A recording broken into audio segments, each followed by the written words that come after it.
Do you understand rich people? This is really, really critical in my mind for service businesses and so underutilized. 9 out of 10 small businesses undercharge. When was the last time you raised your prices? Sell expensive things to people who can afford them. I'm going to tell you how to make any of these make sense to you so you can apply it to your business and your life right after this.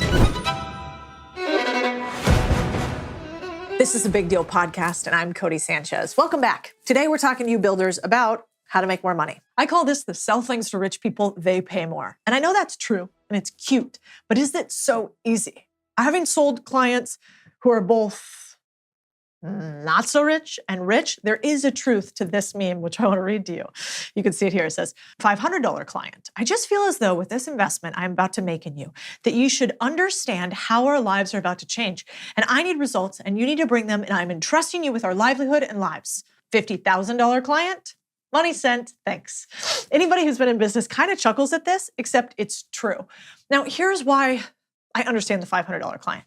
You have to remember that they need that $500 to do something for them. They actually have a visceral need. That might be what's called last dollar for them.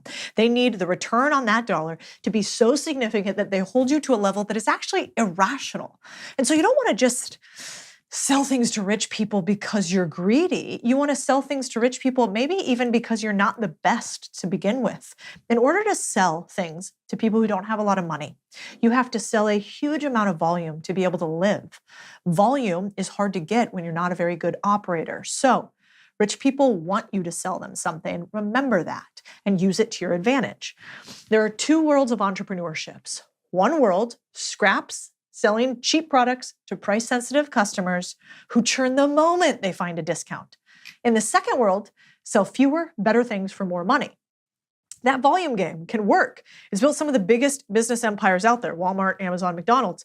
3 small issues, though. The game is brutally competitive. It requires you to be airtight in your operations and infrastructure, and even the best eventually move into higher margin products. So a different path. Sell expensive things to people who can afford them. The question you need to ask yourself is, when was the last time you raised your prices? Our guess, 9 out of 10 small businesses undercharge. Why? Scary not to. If you start to realize wealthy customers want to be sold, your entire business can change. The question, though, is, what do rich people actually buy? There are 5 reasons rich people buy. Only 5. Every single reason falls into this hierarchy that I call the rich desire pyramid and teach to all of our portfolio companies. Number 1, status. Status means make me look important. It's the top of the pyramid. How do you sell it? You position your business as the best, not the cheapest. When they ask, well, can I get a discount? You say, well, you could, but you might regret buying from that guy. Why don't you just pay a pro now as opposed to regret an amateur later? You showcase expertise, exclusivity, and premium service. What are companies that do this really well? Because I always like to imitate, then I iterate, then I innovate. So you might want to imitate some of the marketing of Hermes.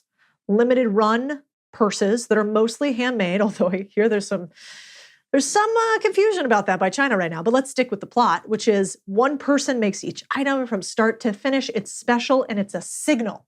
When you carry a Birkin bag, you are saying something. No one who buys a Birkin bag is trying to ask for discounts. This is a customer that actually wants to pay more for the alligator extra ridiculous thing on top. Except, is it ridiculous if they want to pay for it? In fact, I think you have to flip your brain about that. Number 2 in the pyramid is convenience. That means make my life easier. So if you think about rich people, if they have an infinite amount of money, they can buy almost anything, right? Except more time. So if you can do something that allows them to buy back their time, they will pay you for it, potentially up to a complete no cap at the top, which I really like. So how do you sell something like this? Well, you eliminate friction. That would be things like white glove service, subscriptions, concierge treatment, private jets, fast and expensive. For instance, if you go to all major airlines, but we'll use Delta as an example, Delta has really two classes of tickets, right? They have main cabin and they have first class. So you might think that the really special people go to first class. Well, actually, the really special people go to first class and then they get Delta Concierge, which is somewhere between $500 and $1,000 for somebody to get them from the front of the airport, drive them around to the back, let them load up first and privately, and it's for no different experience. No different product is sold there as far as the seat. It is literally just that it increases convenience for them. So that is what you need to think about in your business. If right now you have a landscaping service, why wouldn't you add a white glove offering to the top? What might white glove mean? It might mean, hey, one of our portfolio companies, we said, what about for new homeowners in really expensive suburban neighborhoods? What if you as their landscaping service said, hey, Mr. and Mrs. Homeowner, I know you're new here. We're happy to give you a landscaping quote and to do your landscaping for you. Also, we have a group of 5 other of the top tier service providers in your area. So if you need somebody for cleaning, I can make a recommendation. If you need somebody for window washing, roofing, interior design, we have a Rolodex, and I can literally do a white glove introduction for you to all of those people. And what do you do on that? You actually take an affiliate cut on everybody. So this is not as scalable, but remember, because you have big margins and because you create convenience, you can have a very sexy business doing white glove service of existing services. By the way, if you're building a business right now and you're stuck or you want to break out to the next level, maybe you're not where you want to be today. Believe me, I've been there many, many times. I want you to know I got you. We help thousands of business owners a year figure out how to scale to the next level. One of my favorite mentors said, every level you have, there's just a higher level and a higher devil. And so if you've been in business for a while and you're doing 6, 7, or 8 figures, there's probably one thing standing in the way of your next level. That's why we host growth and scale workshops 4 times a year throughout the year in Austin, in Miami, in San Diego, and you may be a fit to come to one of them. If it sounds interesting to you to get help on how to scale your business to the next level, you can reach out to my team at the link in the show notes. We believe in you builders, but we also believe that it's a lonely road and you can't do it by yourself. Number 3, exclusivity. Let me in, keep others out. That's what they're saying. This is why there are private members clubs. This is why there are golf courses, because rich people want to feel special, good, bad, or otherwise, like them or don't like them. This is something that people want when they have a lot of money to buy. So how do you sell it? Restrict access, invite-only services, VIP tiers. This creates demand. Think about it like, I don't know, have you guys ever heard of Tiger 21? Tiger 21 is a fascinating community. You have to have $20 million in net worth to be in a community that you pay $30,000 for a year, and they validate your income. They will not let you in unless they can validate your income and also your net worth. How fascinating is that? And then you are in a room a couple times a year with only other people that are worth $20 million or above. They don't want any other people in it, so they charge you a premium for only allowing access to other people just like them. We can hate this and think it's elitist, or we can use it and get rich. It's really up to you. Number 4, privacy. Give me some space. So often, once you have a lot of money, other things come with that. For instance, now that I'm public on the internet, there's lots of people that get doxxed, right? So they want to make sure that they're protected. There are entire services for scrubbing all of your information off of the internet. There are services that scrub your businesses off the internet. Don't tell people about them. Supposedly there's quite a few celebrities who scrub their children's photos everywhere off the internet. And so as you get more famous and as you get more money, people want things from you. If you're famous, maybe they want your picture, they want access to you, whatever. If you have more money, they want some of it. And so if you can create this privacy buffer space, then you can make a lot of money. So how do you sell it? Well, you offer high trust, high security, high privacy services. A way to do this across the board might be like, I have a cleaning company and I only clean really high-end customers' houses. So all of my cleaning ladies sign NDA policies. They make sure that they understand owner preferences. You can tell us how you want to be communicated with by our cleaners. So you can do this because you allow absolute discretion, which builds loyalty. This is really, really critical in my mind for service businesses and so underutilized. And maybe if you don't have a lot of money right now, this one doesn't make sense to you, but I'm going to tell you how to make any of these make sense to you so you can apply it to your business and your life right after this. 5, scarcity. Make it hard to get. So let's think about this for a second. Why do rich people want something to be hard for other people to get? Well, they want to feel special, right? So at a certain point, if you have all the money in the world, it's not just about other people thinking highly of you. It's about you being able to tell a story about a thing you were able to do or get or see that somebody else couldn't get. It's almost like a rich person pioneer, right? They're like, I want to be the first one to plant my flag on a foreign land. So how do you sell this? You limit availability. You do this on purpose. And let me tell you how rare this is for entrepreneurs to do. What do entrepreneurs want to do? Sell more things to more people again and again and again because they want to make more money. It actually doesn't make sense in your head commonsensically to think, well, maybe I should sell less things at a higher price. But that is what this is. And how you do this is waiting lists, premium tiers, applications, all drive demand. Think about waiting for the brand new shoe drops, or we talked about Birkin bags before. In fact, you want to actually have things that are a real commodity, which means they're limited in quantity. I met a guy, I was at this event, and this was an event for a bunch of rich people. And funny thing about rich people is they have weird hobbies. And so this guy in particular had just exited his second or third SaaS company. And I'm sitting down with him and I'm like, what are you working on right now? Lord, do I wish I hadn't asked that question because I got a soliloquy on crystal marketplaces. He had just started a crystal marketplace. Now this isn't your ordinary woo-woo Austin crystal. He was showing me his crystal collection, which was like, I don't know, $1 million crystals. And I felt like that meme where that guy is whispering into the girl's ear and she's just dying on the inside as she's listening to him. And that was me with crystals this day. And so he went on and on about how he's bought this $1 million crystal and it couldn't be anywhere else. And this is so special. And I feel like he might've missed the plot about what women care about today because he appeared to be single. But why would he care about that? Because there's only one crystal just like that in the world. There's only one diamond just like that in the world. They're buying into a feeling, a position, a lifestyle. They aren't price sensitive, they're value sensitive. And once you understand this philosophy, you'll be able to sell to rich people. If you want to sell to wealthy customers, you got to ask yourself the rule of two. Does your offer hit at least two of these categories? If you're selling convenience, add exclusivity. If you're selling status, add scarcity. If you're selling privacy, add convenience. Rich people want to spend money, give them a reason to.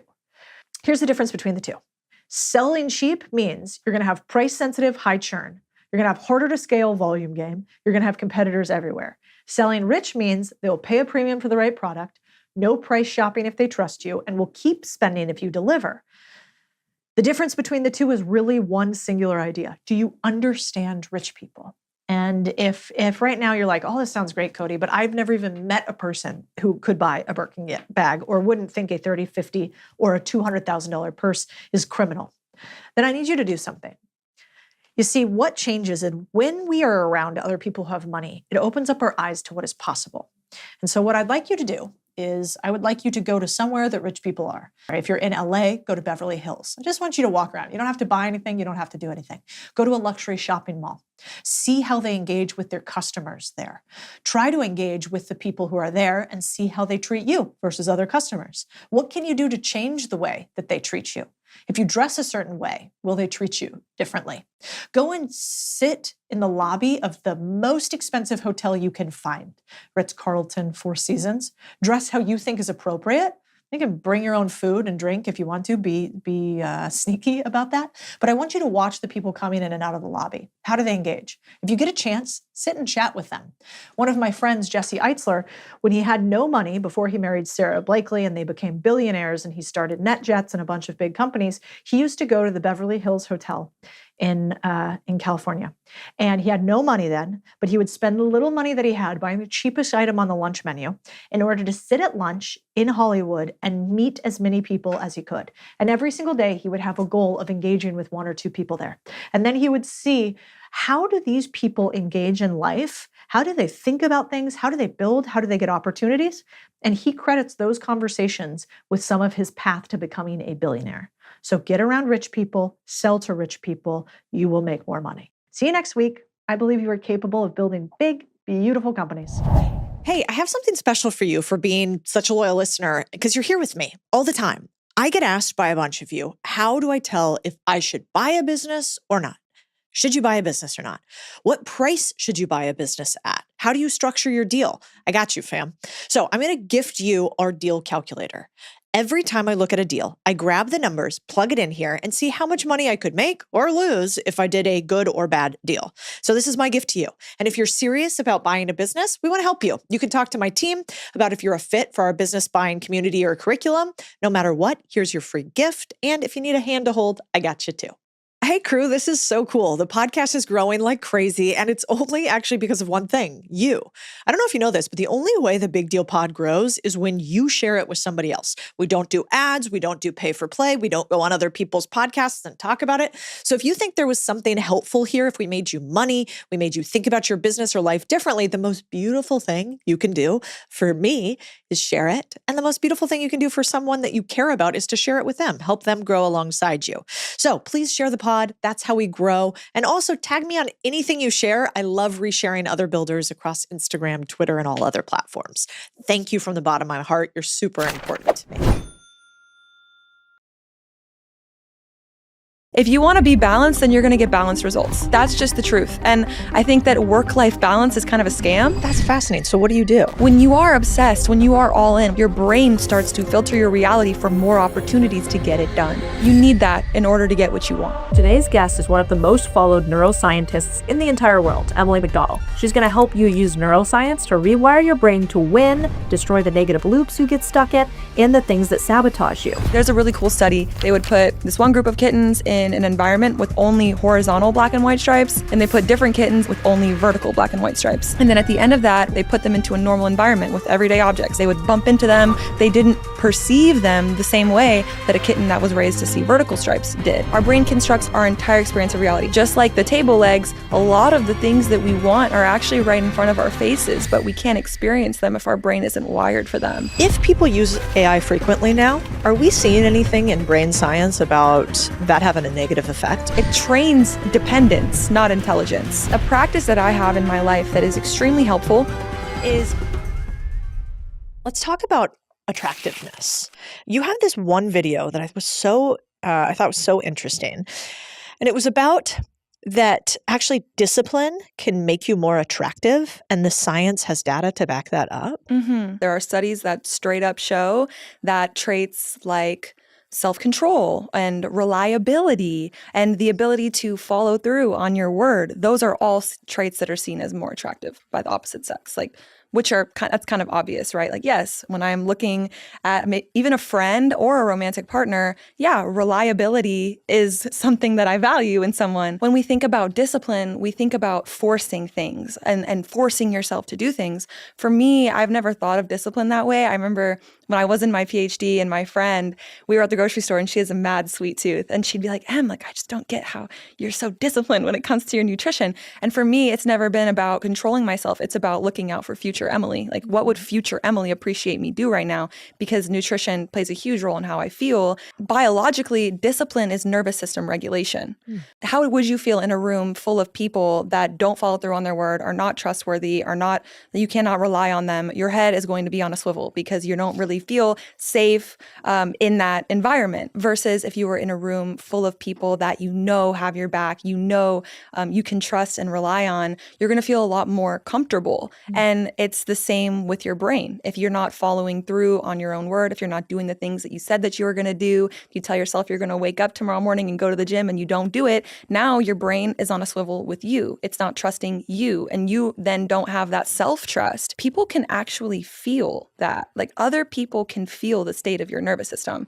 They were doing a study where they were recording one monkey's brain activity, and the monkey that was actually getting recorded was looking off at his friend eating, and then they saw that this monkey's brain activity looked like he was eating, even though he wasn't. And it was because he was watching his friend eat. And even like synchronized swimming or dancing, things like that, or like mob mentality, our brainwaves tend to sync up with the people, with anyone we're in communication with. So even us right now, our brainwaves are syncing up. And if we were best friends, they would be syncing up even more. And that's why when you're with your best friend, you feel like you can finish each other's sentences because your brains are actually syncing up with each other. And then there is chemo signals, which are kind of chemical signals chemical signals that leak through the air, especially when you're stressed. And they've done studies where they've had people watch a scary movie that stressed them out, and then they left the room, and then they had a group of people walk in and report how they felt in that room. But what they found was that you could actually feel those chemical signals that people leave behind. And so we can feel other people's states of their nervous system. So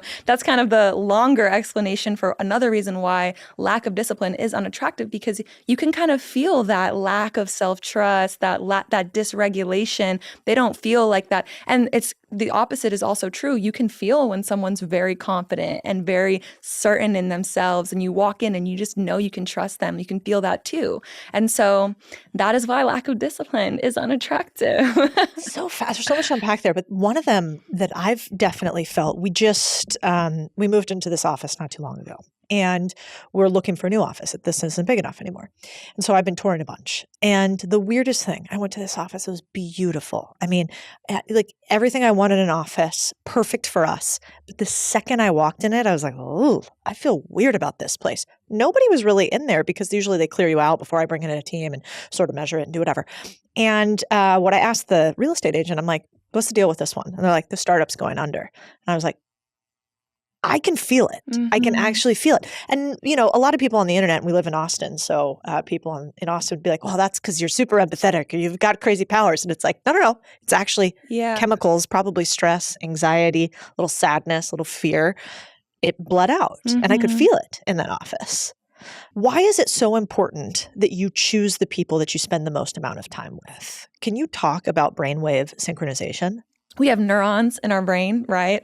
And they're kind of organized into these ensembles. And you can think of I used to be in orchestra when I was in middle school. So, there's different ensembles and there's like groups of 5 that'll play at a time, right? And so as you're thinking and communicating, you have these ensembles of activity kind of going off in your brain.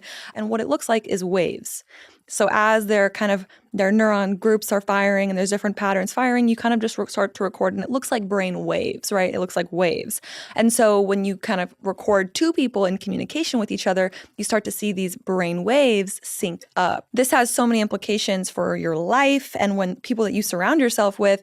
And, to me, it's one of the most important things is the people that we surround ourselves with. Like, I am a huge supporter of cut them off, make them feel it.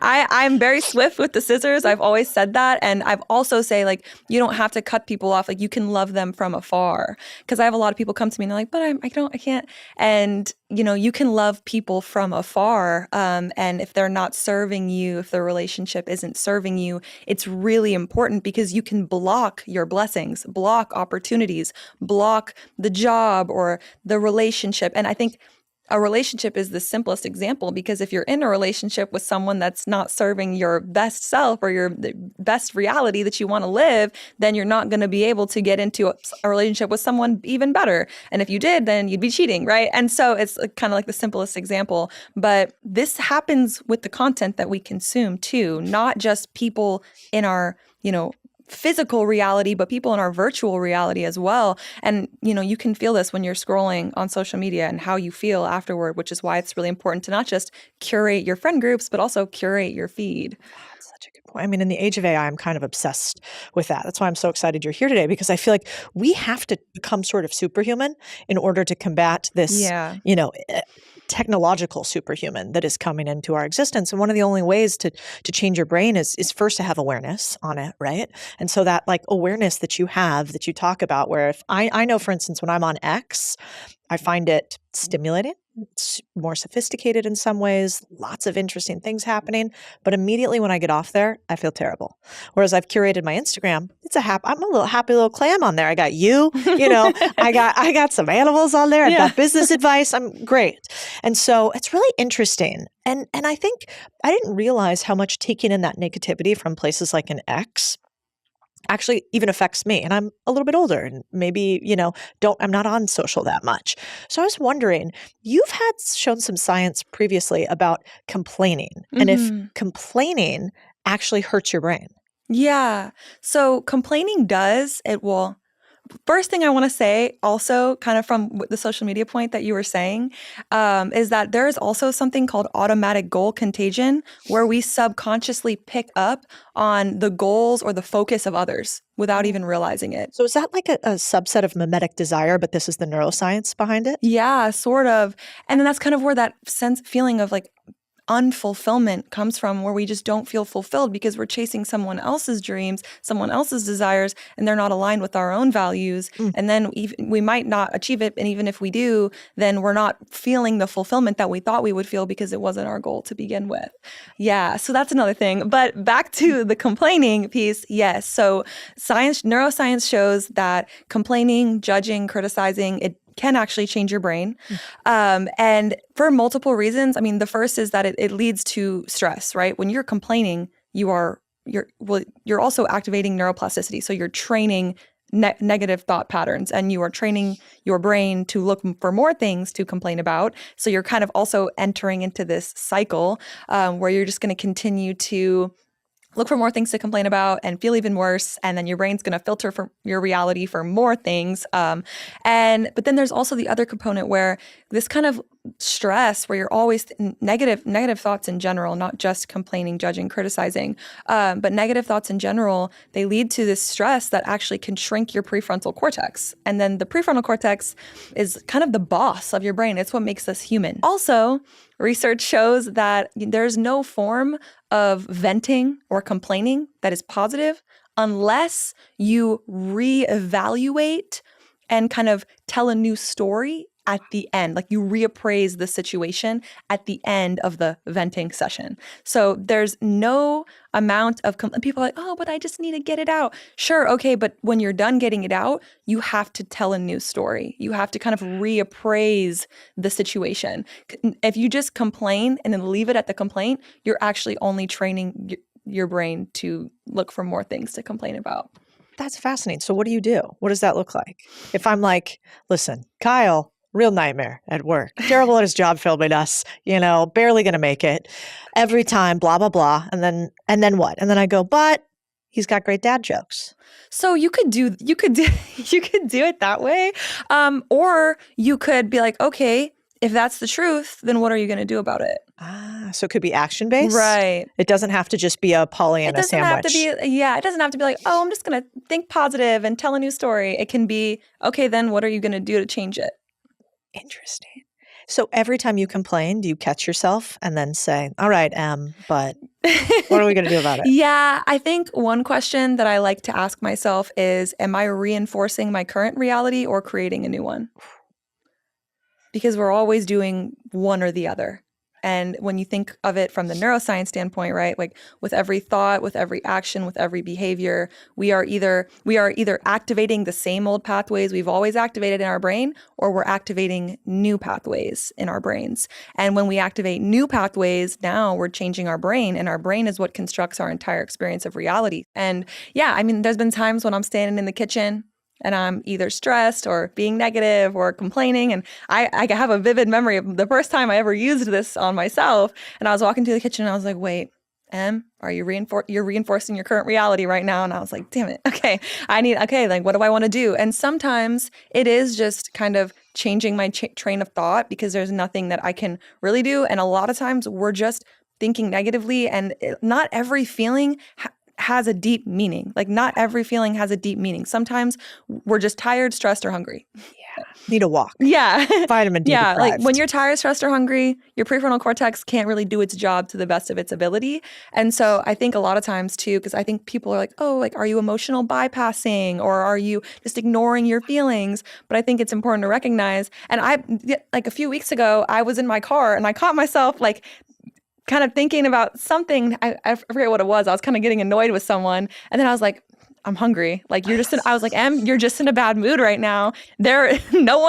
Everything's fine. You just need to eat something. You're in a bad mood. I'm like, oh yeah, I'm in a bad mood. And just identifying it, actually labeling it, activates the prefrontal cortex, and then you bring your logical brain back online and you're like, okay, yeah.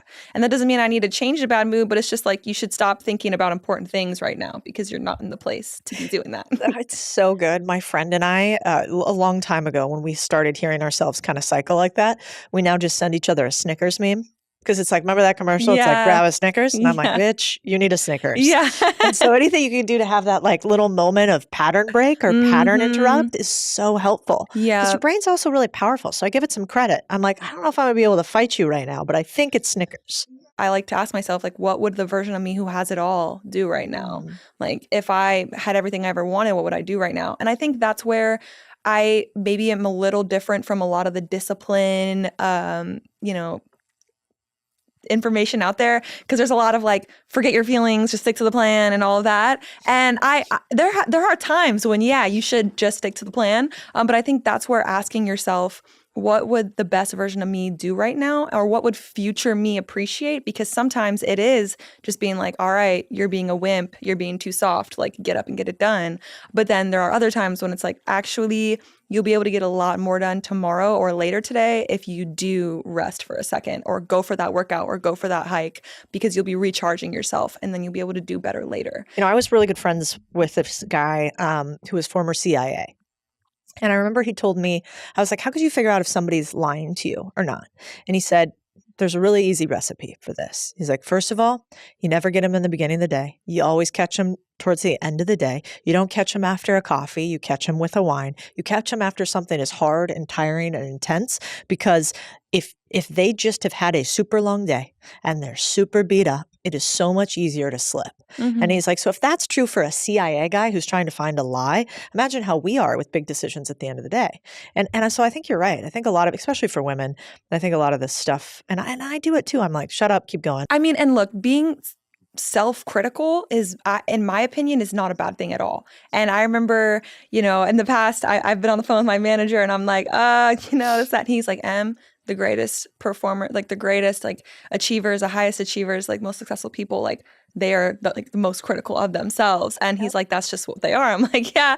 And it is true. And I think that being critical of yourself and evaluating yourself is not a bad thing at all. I think it turns bad when it starts to drain our energy and when it starts to defeat us and discourage us. And that's kind of the line that I like to draw is, am I criticizing myself? Am I kind of evaluating myself so that I can grow? Or am I actually just depleting my energy? And that's where the line needs to, or discouraging myself. That's where the line needs to be drawn. And it's for the same reasons of, complaining, judging, criticizing other people, except when you're doing it to yourself, now you're also kind of destroying your belief in yourself.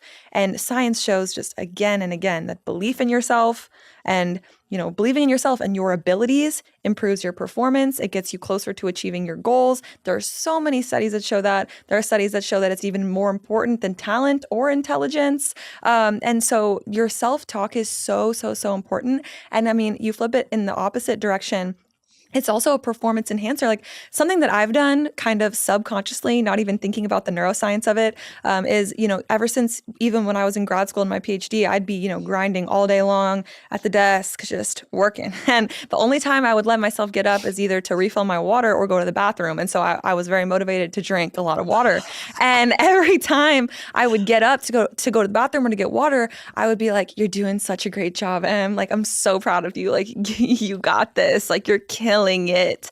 And that boosts dopamine. And that also is a little bit of that positive reinforcement, right? Like if you're trying to train your dog to sit, you're not going to be it's not going to learn to sit or want to learn to sit if you're just yelling at him the whole time. But if you're giving him that positive like reinforcement and telling him, hey, yeah, you're doing a great job, he's going to have a lot more fun doing it. And actually having fun and enjoying the process actually does improve learning and improve the speed at which you can learn it. And it makes it more enjoyable, makes the journey more enjoyable. And that's what life is. It is the journey. And so, yeah, I think it's important for a lot more than just, your brain. It's important for your performance as well. Are there studies that show that we actually get more out of others when we do positive reinforcement as opposed to negative reinforcement in the brain? Yes, especially, I'm thinking specifically about relationships and especially like men and women in relationships. You're actually more likely to get what you want out of the other person if you kind of focus on the thing that you are wanting and almost priming them to like think, feel, or behave in the way that you want. So rather than just being like, oh, like you never do this for me, be like, I love it when you do this. And that actually makes them more motivated to make you feel that positive way, because we want to make each other feel good. And so it motivates us to treat other people in that way and kind of almost fit that mold for the identity that we want to have basically in the relationship. And so we're kind of priming them to fit into that mold of who we would like them to be. And so, yeah, I mean, that's specifically in relationships, but absolutely. I mean, and I'm sure you've noticed that in life when someone's just criticizing you, like, does that make you want to show up for that person or, be better? If anything, it makes me kind of just want to spite them. So, I mean, that's just me though. I have a little bit of a rebellious nature. I don't think that's just you. I mean, some of the most successful people I know who also talk about their partnerships and how important they've been. Like I was talking like Dean Graziosi and his wife when he was on here, and Tony Robbins. And they talk a lot about how one of the reasons their partnership is so strong is they actually never allow certain words to come into their equation about their partners, for instance. So like that saying of like the old ball and chain, like that, not in their vocabulary whatsoever. In fact, it's always pretty positive. Like, my wife, the mother of my children, my life partner, like these things that have like really durable meaning. And I always really responded well to that, because this day and age, it's so much cooler to be like, my husband's being such a pain this week, or he doesn't get it, or men, Yeah. And it's so easy to do that. Mm-hmm. And that's why actually there was one video I really liked of yours that was about, this is a little bit about pessimism versus optimism, but about how negativity can actually shorten your lifespan. Is that true? And I found one study that was wild. It was like a Harvard study that had 70,000 women, I think, and it was over like decades. And basically the study took these 70,000 women over, let's call it 20 or 30 years, and had some controls around, weight and socioeconomics and background and genetic disposition and age and ethnicity, whatever. But they took these couple control groups of women, and they screened them for pessimism versus negativity in the way that they communicated. And over this 30-year period, the women who were labeled as more optimistic, not pessimistic, they lived like 11 to 20% longer than the negative communicating women. Mm-hmm. And I thought that was fascinating. Yeah. Like just by us saying negative words, we could actually live less long. And I would assume that has something to do with the brain. Right. Well, I mean, so there's actually some interesting things beyond the brain. I mean, we can think about it from the brain perspective, of course. And, we're kind of getting into this theme here where, I mean, it all comes down to stress. And when we're negative and pessimistic, we are more stressed. And chronic stress ages us. It ages our brain. There's kind of another branch of research on loving kindness meditation, specifically in women as well, where they've shown that it actually can lengthen telomeres, which are kind of the endings of our chromosomes. And there is like a little bit of research in kind of a field looking into kind of like as we age, basically our telomeres and our chromosomes kind of shrink. And so if it's lengthening them, they're kind of thinking that could be a mechanism by which we are lengthening our lifespan. And I've seen that specifically in women. And so I don't know if maybe there's kind of an enhanced effect of positive thinking and optimism in women versus men, or maybe they just haven't looked at it as much in men. But yeah, and so there's the neuroscience component of it, but then there's also the kind of like the chromosome and telomere component as well. Yeah. And loving kindness meditation is basically where you meditate, and you sort of meditate with this vision of loving yourself and loving other people, like as you walk past them, and like you can do it live. I remember like Tim Ferriss, a friend of mine, explaining to me that like that changed his life when he did it. Is that right? Yeah, so it's a practice of you sit down and you imagine someone that you love. You start with someone that you love. That's the easiest. And you think, may you be happy, may you be healthy, like sending basically, like good vibes to them and love and joy and health to them. And then you bring up strangers, and then you send that to kind of, or acquaintances, right? Acquaintances. And then you actually bring up somebody that you're not on good terms with, and you do it with that person as well. And that one, that's why you gradually get tougher. But it's a wonderful practice, and it's really beautiful. And when I do it, it brings tears to my eyes because of the love it activates. But I actually have kind of a fun little practice that I do. I actually will imagine myself sending beams of love through my eyes at random strangers. So I'll just be standing in the gym and like, if I'm like stretching or whatever, I'll just look around at random people and just like send beams of love at them. And it never fails to bring tears to my eyes. Like it always makes me. You're just crying in the gym? Yeah. Like I'm sitting here. No, I'm a little different. But it's cool though. And I think it kind of gets a little bit of that neuroscience also of you get what you give. Yeah. And and this is kind of another part of complaining, judging, criticizing other people and thinking about what's wrong with other people. Like your brain has to simulate whatever trait it is that you're focused on. Whether it is at other people or at yourself, your brain has to simulate that trait in order to understand it fully. And so if I'm sitting here, sending beams of love at random strangers, my brain has to be focused on love. It has to be. There's no other way to do it. And then in that meditation, you kind of flip that emotion around on yourself and you're just like, that's how it feels to be loved unconditionally. Because I think most people don't know how it feels to love ourselves unconditionally. We know how it feels to love others, but not necessarily ourselves. And that is an overwhelming feeling. But that one can be a little trickier. But the going out in public and just sending beams of love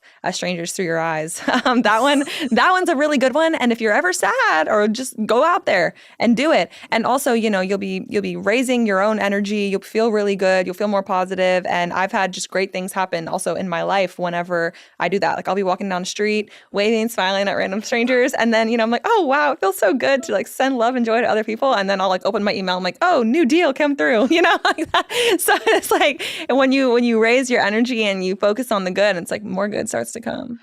It's really funny because one of my favorite mentors told me pessimists sound smart and optimists make money. And I think it's so true. Yeah. It sounds so touchy-feely. And I'm a pretty spreadsheet girl. So like I'm in the math. But what I like about you is you bring the data to these things that a lot of people think are just too esoteric. They're like, whatever, you two beams of light. But one of my favorites is when I'm in the airport, which is one of the most annoying places to be for me. People don't walk fast enough. Like everything's not on time. There's loud noises. Like I'm like, I need to get in and out of here immediately.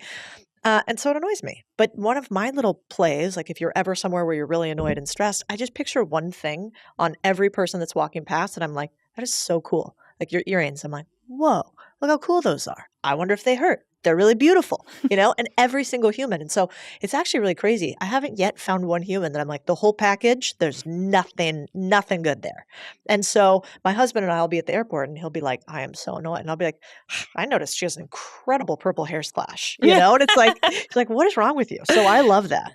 Now, one other thing that I think maybe comes back to this is that we actually get to craft our reality. According to neuroscience. And so you were explaining this to me pre-podcast, and I was like, this is fascinating because you actually did all of this in a lab. And I had no idea what a vision lab was, or I certainly have felt before, like probably, if you're listening, you felt this like, no, I saw this and you saw that. And why are you gaslighting me? And this is my real reality. But there's actual neuroscience maybe that says that we don't live in the same realities. Can you talk about that? Yes. So there's clear science that shows that no two people see color the exact same way. That we know. And I can get into that in a second. But kind of zooming out and color, I love the example of color because it just really showcases, how literal this is, that our brain is what constructs our entire experience of reality. Our brain constructs our entire experience of reality. And actually, there's a really cool study that really shows this, and it's a kitten study. It was a long time ago, like 1970s, late 1970s, or maybe 1970 actually. But two scientists, they ran this study where they had these newborn kittens and they raised them in complete darkness, except for 2 hours a day. They would put this one group of kittens in an environment with only horizontal black and white stripes, and they put different kittens in an environment with only vertical black and white stripes. And maybe a couple hours a day they would do that until their visual systems completely developed. And then at the end of that, when they were developed, they put them into a normal environment with everyday objects like tables and chairs. And what they found was that the kittens that were raised only ever seeing these horizontal stripes, they did not respond normally to table legs. Like they didn't react to them normally. They would bump into them. Like they didn't perceive them the same way that a kitten that was raised to see vertical stripes did. And it's because their visual systems developed differently, right? Their brains were programmed differently according to the environment that they grew up in. And so now they're grown up and they're thrown into the real world, and they're not able to perceive anything outside of what they saw as they grew up. And I remember when I learned that, I was like, whoa, like if these kittens can only see their reality based on what they saw as they grew up, like what am I missing? Because I grew up, thinking like hearing money doesn't grow on trees and, all like the lack limitation, like pessimistic and all that. And so I was just like, what am I missing because of the way that my brain is programmed? And I've come to find that, just like the table legs, a lot of the things that we want are actually right in front of our faces, but we can't experience them if our brain isn't wired for them. And I like using the example of color as well, just because it shows like so clearly that like reality is a construct. Like color actually, and the reason why no two people see color the same way is because color doesn't actually even exist as a physical property of the world. It's a construct made up by the brain in order for us to kind of decipher different wavelengths of light. The brain made up color so that we could know that, this chair is different from this table. And so it's interesting because that's just color, right? It's true for all of our senses. And it's I remember when I was on the phone with my grandma and I was telling her about this, she was like, that's terrifying. And I was like, no, Mammy. I'm like, no, Mammy, it's actually so cool and so empowering, because that means that if our brain is constructing our entire experience of reality, you can change your brain to change the reality that you experience. And that's exactly what I did to myself. That's why I'm so passionate about sharing all of this is, I went from struggling so badly with ADHD and mental health issues, physical health issues, all these things. And then, studying neuroscience and epigenetics and all of these different things. I was like, whoa, let me get to work on my own brain. And I remember when I first started doing work on my money mindset specifically, and just seeing the changes in my own kind of like finances pretty quickly when I had kind of started to get rid of all of my lack mindset and my limiting beliefs around it and all the kind of conditioning, right? The stripes that I saw growing up, and become aware of like, where am I being the kitten in my own life based on the way I grew up? That's when you can start to really change. And I think it's especially important to look into that because, I've been diving into this I haven't even made content about this kind of yet, but identity-based motivation theory. And our brain actually only allows us to dream up and imagine things that are congruent with our current identity. And so we tell people, dream big, be delusional. But if their identity does not align with that, their brains won't even allow them to come up with a big goal or dream. And that's sort of where I was too. I was like, I didn't even know what I wanted to do with my life or what my purpose was or any of that. And then when I started to do the work on my self-concept and all of that, that's when all of a sudden I had all these big dreams. And my first big dream was going to get my PhD in neuroscience. And I fully I wanted to cure drug addiction and win a Nobel Prize for that. Like that's what I was studying in the PhD. And so I think working on sort of where like your brain first really is that first step, because that's when you start to unlock all of the possibilities. It's fascinating. There's this thing in business that we call the wallet trap. But basically, if you were to put a couple hundred marketers, there's a great study, if you were to put a couple hundred marketers in a room, and again, you had a couple control groups, but you were to ask them how much, I don't know, this iPad was worth, but they didn't know what the cost of the iPad was. They had no market knowledge. And they would say, okay, how much is this worth? Well, marketers who are supposed to be the best at pricing in the world, like they're pricing experts. They're like, I know how to market. So if I set the right price, more people will buy it. The best people in the world, basically what they do every time you give them an option to price things is they price it slightly below what their wallet is capable of buying at that moment. So they basically assume that most people are just slightly less rich than them. And that's how they price on average. So like 70% of people would just price this according to right below what they could buy, right? And then they basically did some of your work, which is worked on sort of, historical bias and their limiting beliefs around money. And then they were able to predict the price of things at a 50% better increase after doing it. And so we find that most owners have what we call poor owner mindset, which I don't love the words because it's kind of got a negative connotation, but they price things below what they would pay for them. They don't price them based on outcome. They price them based on wallet. And that's really dangerous in business. That's why probably most businesses die, because they don't have enough margin to play with. And so I think what you're talking about is really, really important. And maybe this comes into some of the work and videos that you've talked about according to like reticular activating system, and how we prime our brain basically to determine things. You want to talk about what is reticular activating system? Why does it matter in your brain? And how might you be priming your things, good, bad, or otherwise? Yeah. Priming your brain, to me, that's one of the easiest ways to start practicing your powers. And when I tell people, oh, you have superpowers and you've never witnessed that in your own life, I think priming your brain and using your reticular activating system to your advantage is one of the easiest and first ways to do it. And in Mindcraft, in my business, we have people like, I'll just say like, choose a random object. And after listening to this episode, if you're out there listening, like literally choose just a random object, anything. Like people choose feathers, they choose shapes. Someone chose a purple unicorn, a purple unicorn. And then that day they found a hat full of purple unicorns. So it can be anything. But when you do that, right, you're priming your brain. And your reticular activating system is a system in your brain that sits deep in the brainstem. And it actually just sort of acts as a filter. So we have around 11 million bits of information per second that arrive to our brain. And only about 50 bits per second actually come through to our conscious awareness. So that's 10.99999 million bits of information are being filtered out per second by the brain. And the reticular activating system is kind of one of the key players in that. And so basically what you do is priming your brain there's many ways to do it. I was just reading a study about how they actually had people, they asked people to write about a time where they felt very powerful. And then they had another group write about a time where they felt powerless. And then they had them go and do an interview to get a job.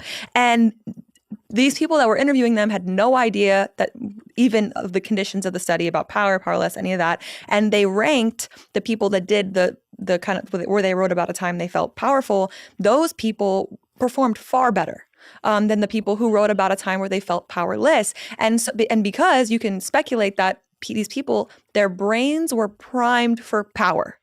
And their brains were primed for, oh, I'm great, I'm powerful. And they went into that interview feeling great and powerful. And so they performed in a great and powerful way. And so this will affect your performance, your behavior, but also like we were just talking about how your brain constructs your entire experience of reality. And the visual system is so cool. I think that's one of the coolest sensory systems we have. I might be biased, but we don't see the world with our eyes. We see the world with our brains. Our brains are what construct that image, right? And color is one example, but even people with let's say like body dysmorphia, they've actually found that there's differences in activation in different areas that are responsible for putting together the image that we see. So their brains are actually putting together a different image of themselves. So you tell them, oh, it's all in your head. But it's not. Their brain is actually constructing a different image of themselves. And that's why I remember I told this to my friend, like when I first went to my PhD too. And I was like, I told her, I was like, you're never going to love your body until you love your body, because your brain is what constructs the image of you. And you can get all the surgeries and the fitness and the diets and the nutrition. But if you don't love yourself, you're never going to like the image that you see in the mirror. And that's because the image you see in the mirror is not an objective image. It's the image that your brain puts together. And the point of me sharing this is because when you prime your brain, you change the way that your reticular activating system filters that information arriving, right? Over 99% of the information bits per second are being filtered out.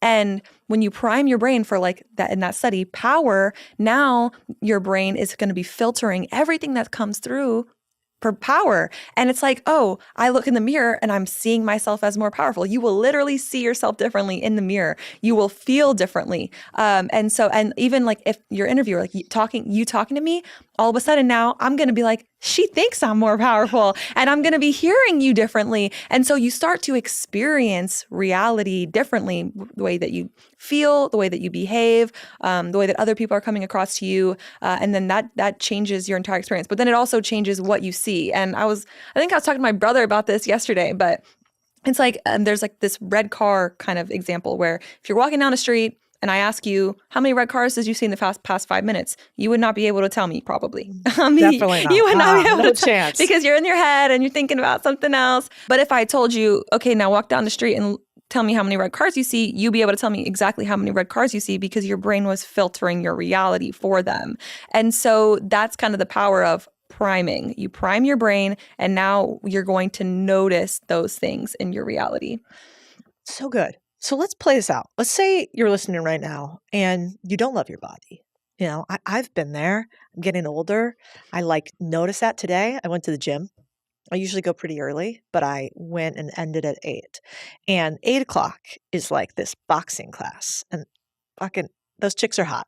Like they're just, everybody's like tan. They've got 6 packs. Like everything's perfect. They've gotten all the work done. I'm like, oh my God, you guys look great. Simultaneously, I'm like, I haven't gotten a tan in a minute. You know, I'm not working on my fitness in that same way. So I have a minute almost every time where I'm like, oh, man, I wish I looked like that. And I think that's part of a lot of women today. Like, you know, I'm sure there's levels to the game, right? If I say that to some people, they'll be like, Codie, you're crazy. Yeah. If I say that to a person who's like at a level I want to be, they might be like, well, you could do this and this and this, right? Levels. So what do you do when you hate your body, or when you hate a part of your body? Like, how do you as a neuroscientist reprogram that? I love this question, because someone in my group actually just came to me with this, and he was like, should I start going to the gym with a giant sweatshirt on? And when I look in the mirror, I'm like imagining it changing. And I actually have, I think, a bit of a different approach when it comes to fitness. And I think I kind of have been manifesting and priming my brain and placeboing myself on accident without even realizing it. But I think, you know, and you probably know about, I think I learned about this in a business course actually, which is that, you know, there's a minimum and a maximum to which we will allow ourselves to fluctuate between. And if you're trying to reach a level of fitness that you've never been at before, you kind of have to break through that top ceiling that you've ever been at before. And I think a lot of that comes with identity work. And I know for me personally, I was doing P90X in middle school. Like I've always been fit, always. I've had abs literally my whole life.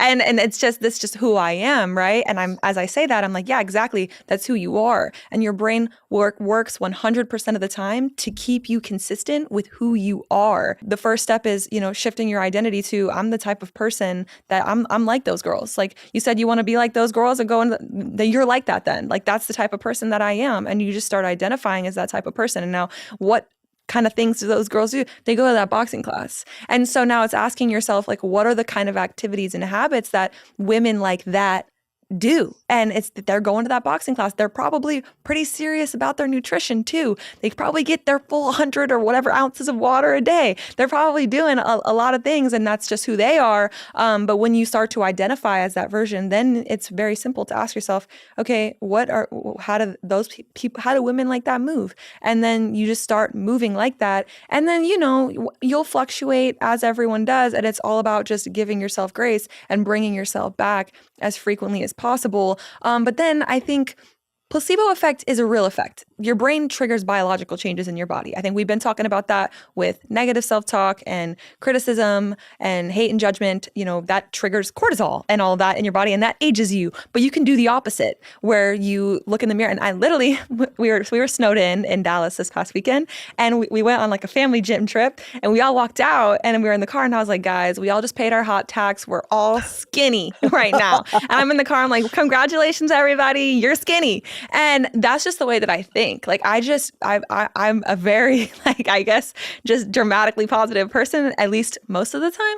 And I think, you know, something that I don't realize until, you know, now that my brain's filtering reality for kind of those examples, like, yeah, what was I doing? I was priming everyone's brains and almost placeboing all of us to be like, yeah. And they've done studies on that where they've told women like, hey, your job of cleaning this hotel is actually a workout. It actually is a workout. And they told other women, you know, just they didn't tell other women anything. And the women that were told, hey, your job is a workout, they burned more calories. Like they actually burned more calories because their brains were primed and they believed it. And who knows, they might have been cleaning with a little extra, you know, they might have been, you know, flexing their core when they were doing it. We don't know that. But the point is that when you start to like have that mindset as you move, right, your brain is going to be filtering everything that you're doing. And another thing that I like to do is like, even when I'm eating, like something I've always done on Thanksgiving is I will hit glutes the day before or the day of Thanksgiving. And I'm like, every single calorie I eat is going straight to my glutes. And that's just the way that I think. And, is that accurate? Does it actually work that way? I have no idea. But I mean, in my mind, it does. And so I'm almost placeboing myself. And literally, so one of my students in Minecraft, it was a couple weeks ago that he kind of came to me and he was like, how should I go about this? And I was like, you need to be eating with the mindset and placeboing yourself. And, that's an ancient practice of praying over your food, right? So just set intentions into your food. And then as you're working out, when you're looking in the mirror, every single rep, right? Mind-muscle connection is a real thing and it does improve your results. So have the mind-muscle connection, be like every single rep, it's like, yes, I'm building my muscles. And he came back 2 weeks later and he was like, I've literally seen a bigger difference in 2 weeks than I've seen in so long. And so that's sort of in a nutshell, way that I would start going about it. So good. Next time you see me, I'll be at the boxing class. I'll be Jersey tan. I heard some Jersey come out right there. I heard that. That was good. Well, I'm from upstate New York. So okay. A little upstate New York. One of the things that has helped me is I just always try to set like one PR every time I go to the gym. Just one, and it could be little. Like last time I did 10 reps at this amount. Next time I'm going to do 11. But like every time to have some tiny forward progress. Hey, last time I was only here for 59 minutes. I'm going to be here for 60 minutes. Like have some personal progress, I think is so cool. I actually this is maybe to go the opposite side. We're giving ourselves some love. We're being positive towards ourselves. But I think there's also data that you found to show being obsessed and actually a bit delusional helps you be more successful. Is that true? And what does the science tell us about that? Yeah, absolutely. So neuroscience shows that, being extreme and going all in like that, you need that in order to get what you want. You really do. And when you think about it from just beginning from the perspective of, we were just talking about the reticular activating system, your brain filters your reality according to what you're focused on, right? And we're just talking about priming. And so, I love to use the example of, back in the day when I first started creating content, I was posting an affirmation picture every single day. I would post a picture of nature. It was a nature photo that I would take and then a little affirmation on there on my story every single day. And everywhere I went, I would be like, oh, that would be a good affirmation background. And my brain was literally filtering my reality for opportunities to take a picture for the affirmation tomorrow. And when you are obsessed, when you are all in, when you're doing something every single day, your brain starts to filter your reality for more opportunities to get it done. And so that's kind of the first example, right? And then of course there's the neuroplasticity kind of component to this as well, right? And if you want to live the life that you want to live, if you want to change your reality, you have to change your brain first. Like, I hope that's very obvious through this episode is like, your reality and your experience of it depends on the way that your brain is wired. And so if you want to change your reality, you need to rewire your brain. And the way that you do that is neuroplasticity. Neuroplasticity is the ability for your neurons to basically change and adapt. And that doesn't, that goes on, right? They've shown that now that you can do this, throughout your life, not only when you're a little kid. And so from when you are kind of extreme, obsessed, all in, neuroplasticity depends on repetition over time, and it's improved with kind of emotional intensity. And so when you are kind of like obsessed and devoted, I mean, the word obsessed can go different ways. It might trigger some people. But the way that I think about it is devotion to something, devoted to your purpose and your passion. And I think that, being an extreme about who you are, like those are the people that make it. Like those are the people who are extreme about being themselves and their goals, like those are the people that make it. And it's because exactly like I was just saying, it changes your brain. It activates neuroplasticity to do that because you are focused on it all the time. You're strengthening those pathways for what you want. And then your brain is then filtering your reality for opportunities, people. Like I might meet a person and be like, oh, that person, or an opportunity or a person or a place, a location, an object, whatever it is. And so I start filtering reality for it more. And then you start to get momentum, right? And it becomes your life. And so, yeah, that's sort of the neuroscience behind why kind of like being extreme and going all in. And I think that, I've talked about this before and people will be like, oh, but what about balance? And if you want to be balanced, then you're going to get balanced results. Like that's just the truth. And I think that work-life balance is kind of a scam.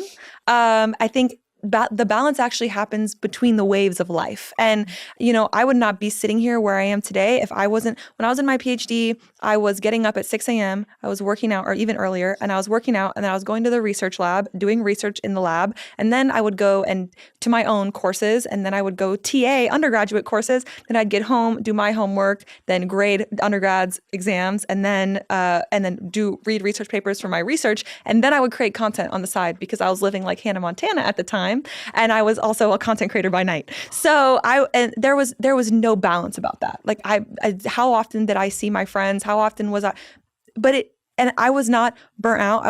That was one of the happiest times of my life. Like I was so happy, and it was because all of that was fueled by purpose. And so I think, and then, I graduated and I moved to Florida to the beach, and I had a little bit of that, like, okay, let's enjoy what got me here for a second. And then, I'm like, all right, now I'm good. Let's get after it again and get to the next level. And so we're going to have periods of growth and output, and then we'll have periods of input. But I think that if you're trying to balance everything all at once, then you're not going to be able to give your 100% to anything.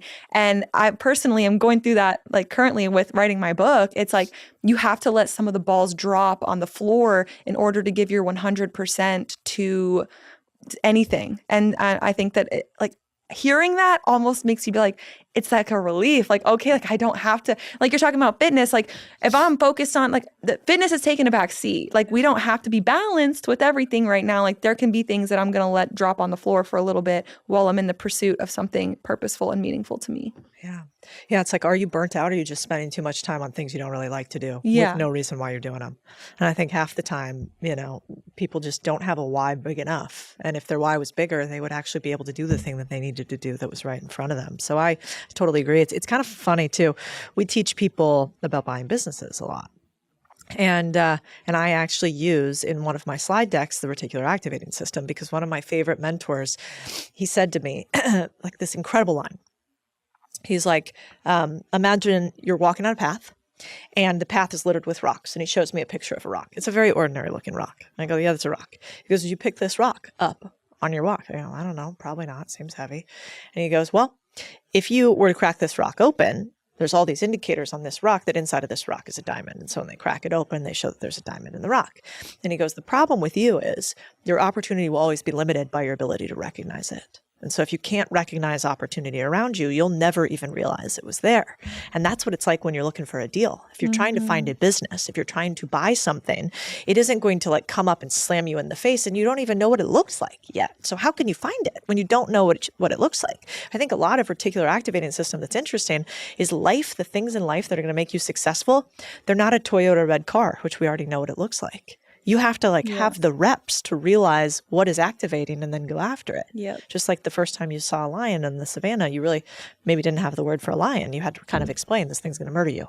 And so I think it's so important that people understand this rewiring of the brain, because you can change your entire perception about what's around you with everything from success in life to buying a business, which is the weirdest of things. Yeah, I was going to say, like, it's a perfect example because it's true for buying a business, but then also my mind immediately goes to relationships and people, and you're like, oh, like, how do you meet your soulmate? How do you attract the love of your life and all that? I mean, I dated like a scientist, and I had a very clear, with every person I dated, like, it was what I don't like and what I would do like that I want to carry forward, that I want to add to my list of traits that I want in someone. And my fiance that I'm with now, like, he checks every single box on the list. And so what you're saying with the rock is like, how would I have known who I was looking for if I had not specifically described what that thing, who that person was? And I think a lot of, like, it's true for not just business, but so many different things in life, like the job that you want or the relationship that you want to be in. You need to be so clear about it. And exactly like you're saying, like, if you don't know what that looks like, then it could be right in front of your face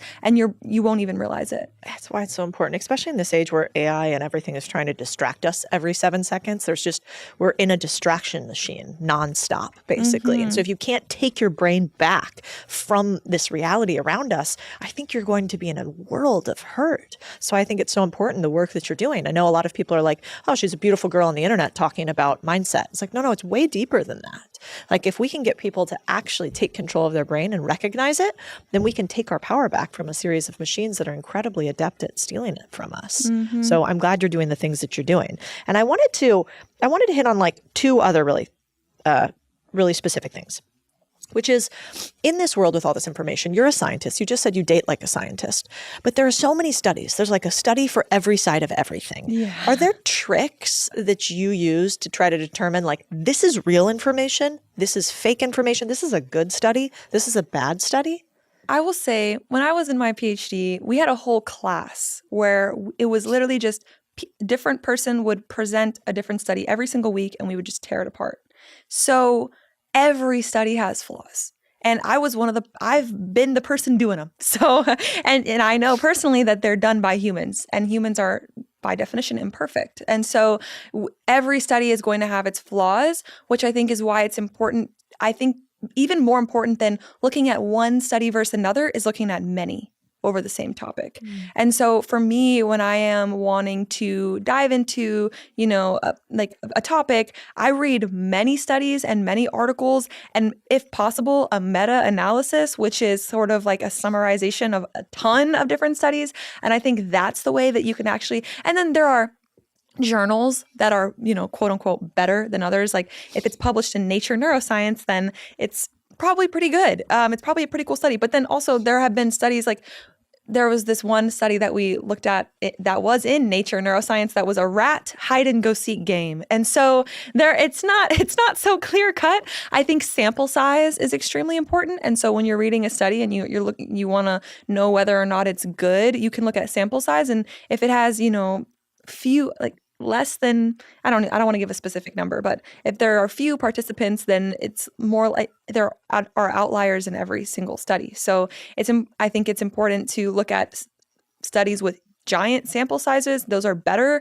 And if it's a small sample size, then I think it's also just important to be aware of that. Like, it doesn't mean that, oh, this study's wrong. Like, there's this one study that I really like, and it's a very small sample size, but also, I recognize that it's on the frequency 528 hertz, which is a solfeggio frequency. And in the spiritual kind of side of things, it's correlate, like we think of the heart chakra, and like in the spiritual world, that's what that is. And so, of course, there's not going to be a ton of studies on that, but there is a very small study that shows that actually it can have the ability to reduce cortisol and relieve anxiety and stress. And I've actually found in people that I work with that it's extremely effective with people. And so I think that it's important to recognize also that, like I said, there are outliers in every single study. And I like that you bring up AI. And I think in this age, it's not just about AI, it's just about information in general and being tuned into your own intuition and knowing that, okay, there might be a meta-analysis and a billion studies showing this one thing, but actually my intuition is telling me this, and this other thing actually works for me better. And that's okay too. That doesn't mean that you might just not fall into this specific category. So I think being able to listen to your intuition and being in tune with yourself is one of the most powerful things that you can do. Yeah, I like it. And checking your facts too. Yeah. I think I saw a video the other day. I don't know if you saw it. It was like kind of like an old Eastern European, maybe Japanese looking monk. And he had this study that he was talking about how when a woman in feng shui philosophy, if a woman is laying often, in her house out of laziness. I know exactly what you're talking about. And sleeping too much and lazing about, that actually, according to feng shui, this is good. She is bringing like calm and peace to her household and blah, blah, blah, blah, whole study. I watch it and I'm like, this can't be true. And then I see how many, it's like 3 million views, 300,000 shares.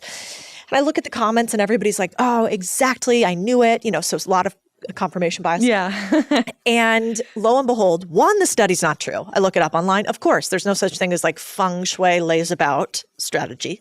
And then 2, it's AI. It's not even a real human. Oh, wow. It's actually created, it's just like some AI derived monk who now has 2 million followers online. I've seen those videos. I know exactly what you're talking about. Well, and I've seen them rip yours off. So I've even seen ones where there's like, and I've obviously seen it with me too, but like I've seen, well, they'll take something that you say, twist the word slightly, recreate it, but it looks just like a woman. There's just something tiny bit off where I can kind of tell it's AI.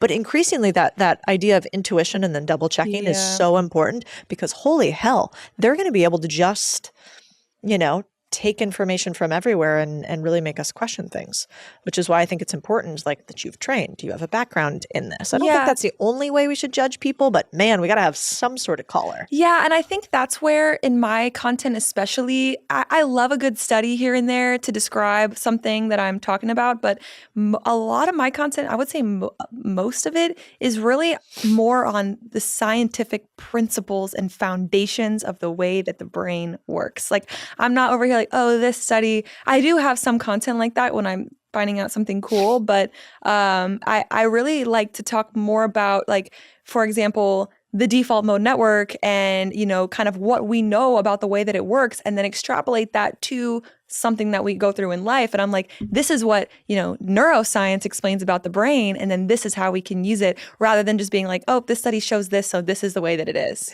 Yeah, it's smart. Let's end on 2 things.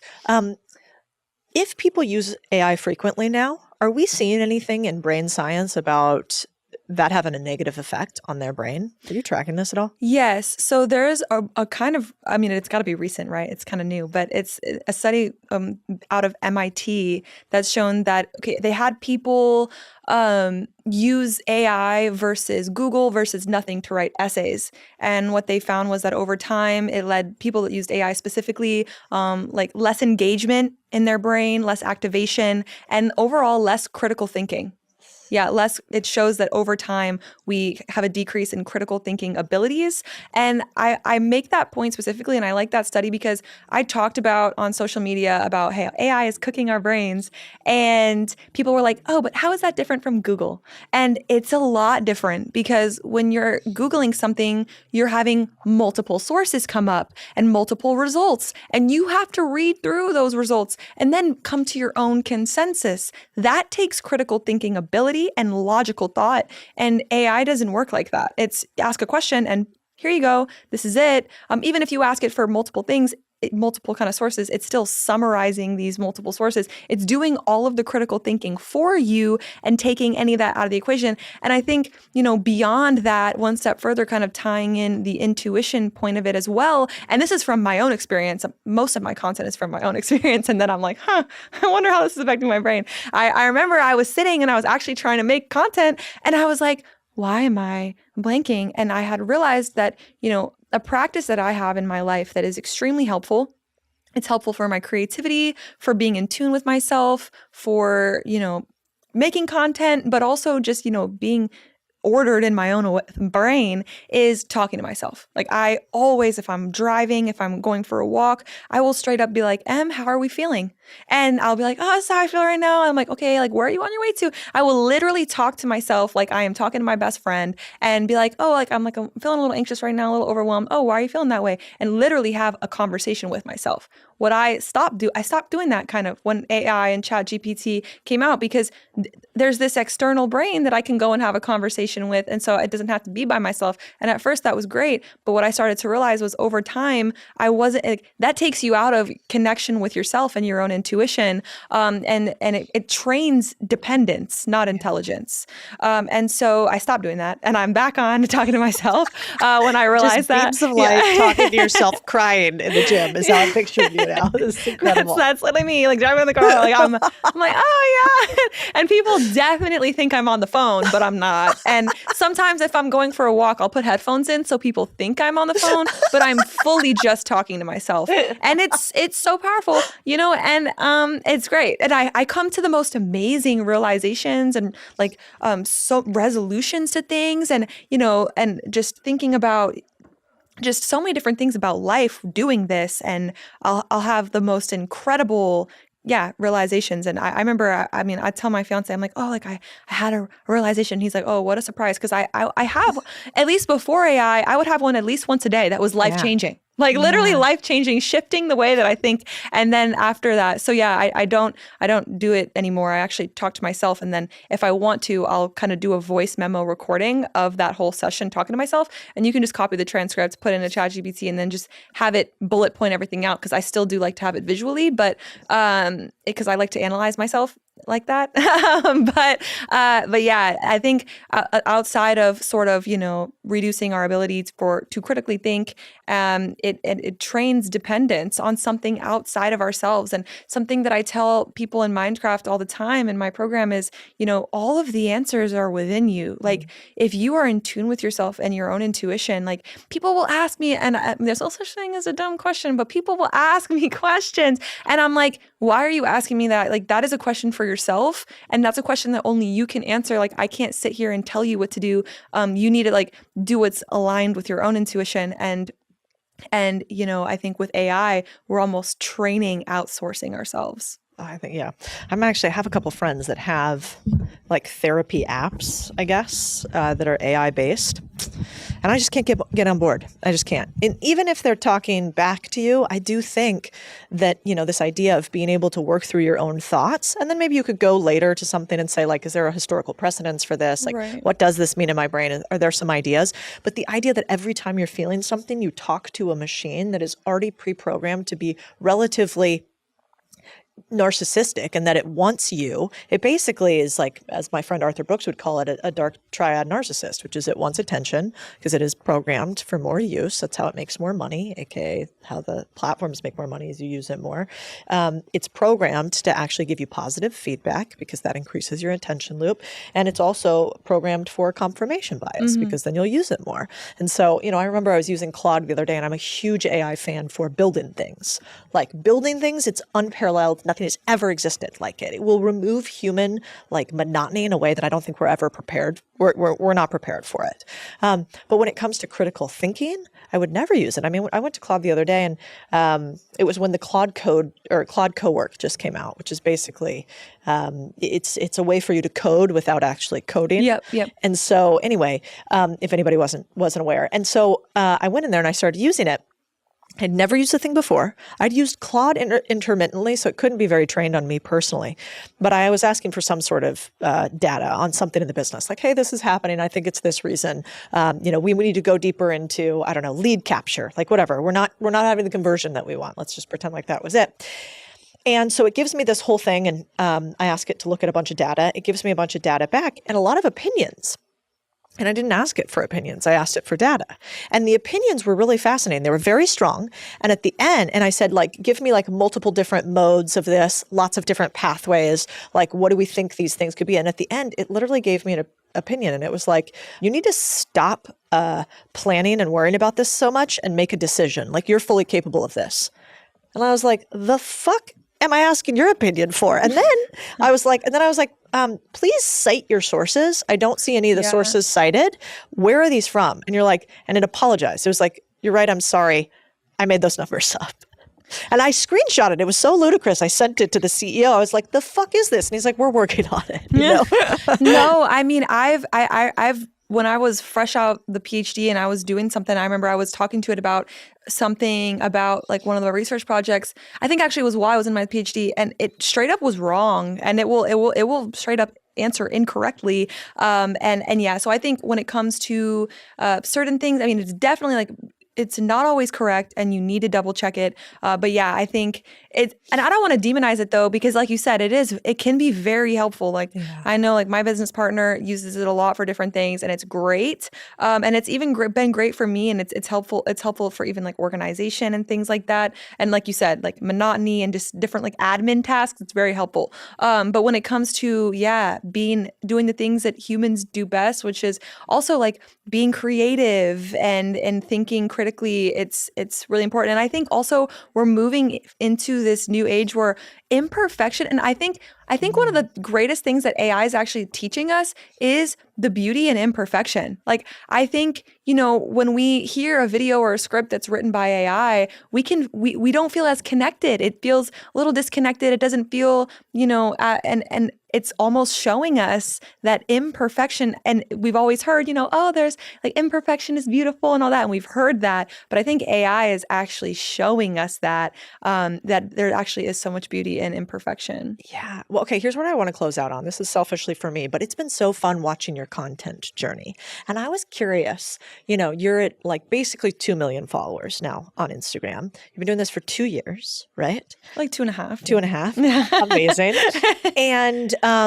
And you're growing like crazy. You have incredible engagement. You take complex topics really simply. And I was wondering, how much of your content do you use like neuroscience and how we think about things into even the way that you communicate?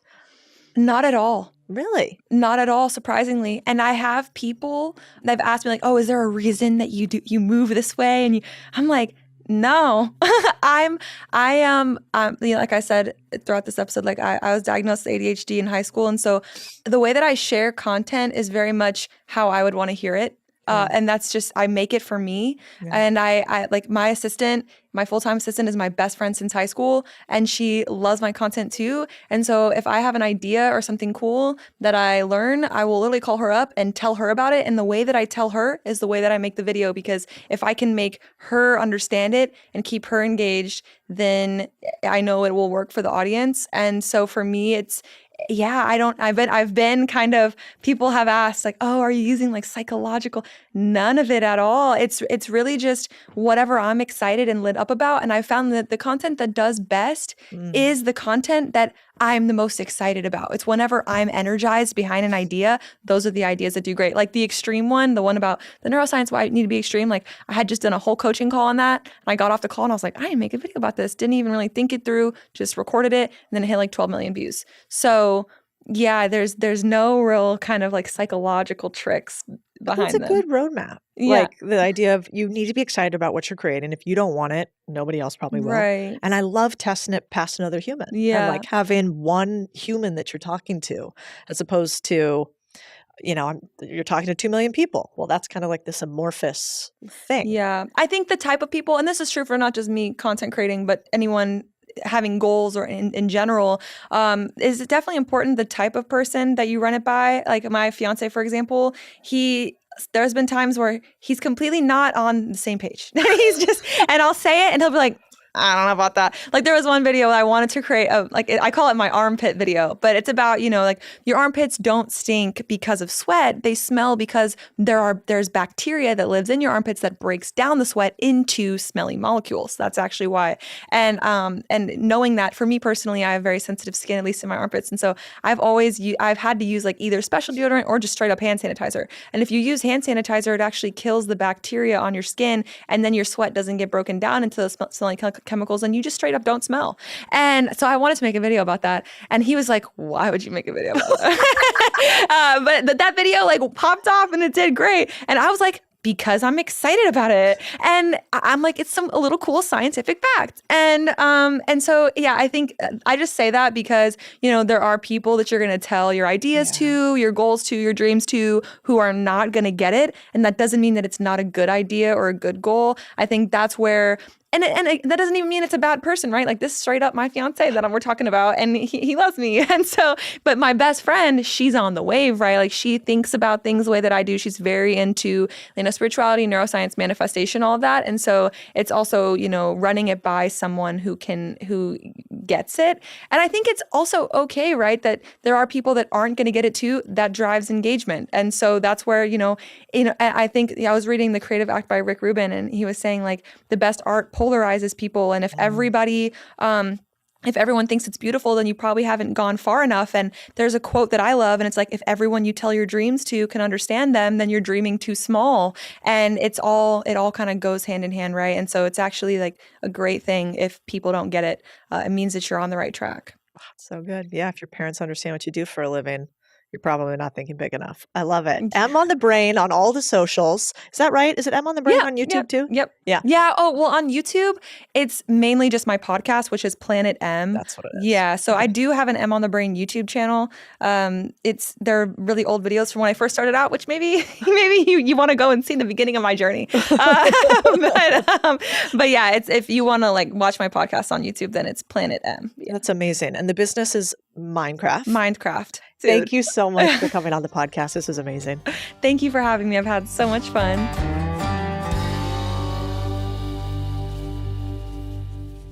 We have stagnating wages, but we have increasing productivity, which means we've actually been doing more. We have these big financial institutions like the Fed and banks that are supposed to help us make more money. In my mind, it's don't trust the big institutions, don't trust Wall Street, don't trust the banks. It comes down to trusting yourself. And I want to break that down. Hey, and welcome back to all those who put in the work. It's Codie Sanchez, and this is the Bigdeal podcast. For those who don't just want to be rich, but want to be free and do what it actually takes to get there. Okay, so today, I want to help you get rich through lessons I've learned along my journey. My mission has always been to bring financial freedom to the people who deserve it. Hardworking, high-character individuals who want to build for themselves or their families in a world of burn-it-downers. This episode is for you. By the end of this episode, you will be able to walk away with a framework or game plan to building your wealth today. But first, if you're digging this podcast like a raccoon in a dumpster, don't be stingy. Share it with your friends, your ex, or even your weird neighbor. Let's get this thing spread like peanut butter on a hot summer day, huh? All right, let's jump into the episode. I want to start this podcast not with hard tactics and tools, but something even more important that you might not think about often, your relationship with money. My overall philosophy on money completely changed once I started making it. And then I realized why so many of us live most of our lives never having actually touched money. Let's think about this for just a second here. The average person, so 46% of all Americans, die with less than $10,000 to their name. That is so scary. And I think we feel this all around us, right? I mean, today it's like we have stagnating wages. Our money and dollars hasn't gone up over the last 20 years, but we have increasing productivity, which means we've actually been doing more. We have these big financial institutions like the Fed and banks that are supposed to help us make more money, but somehow we are making less. We have less to spend. We can't afford houses. We can't really afford our mortgage most often. And increasingly, even things like groceries can be hard. We feel that there's like something wrong in society. And a lot of that we could say is the economy and is other people on high. But I think some of this actually comes down to the way we think about money and the relationship we have with it.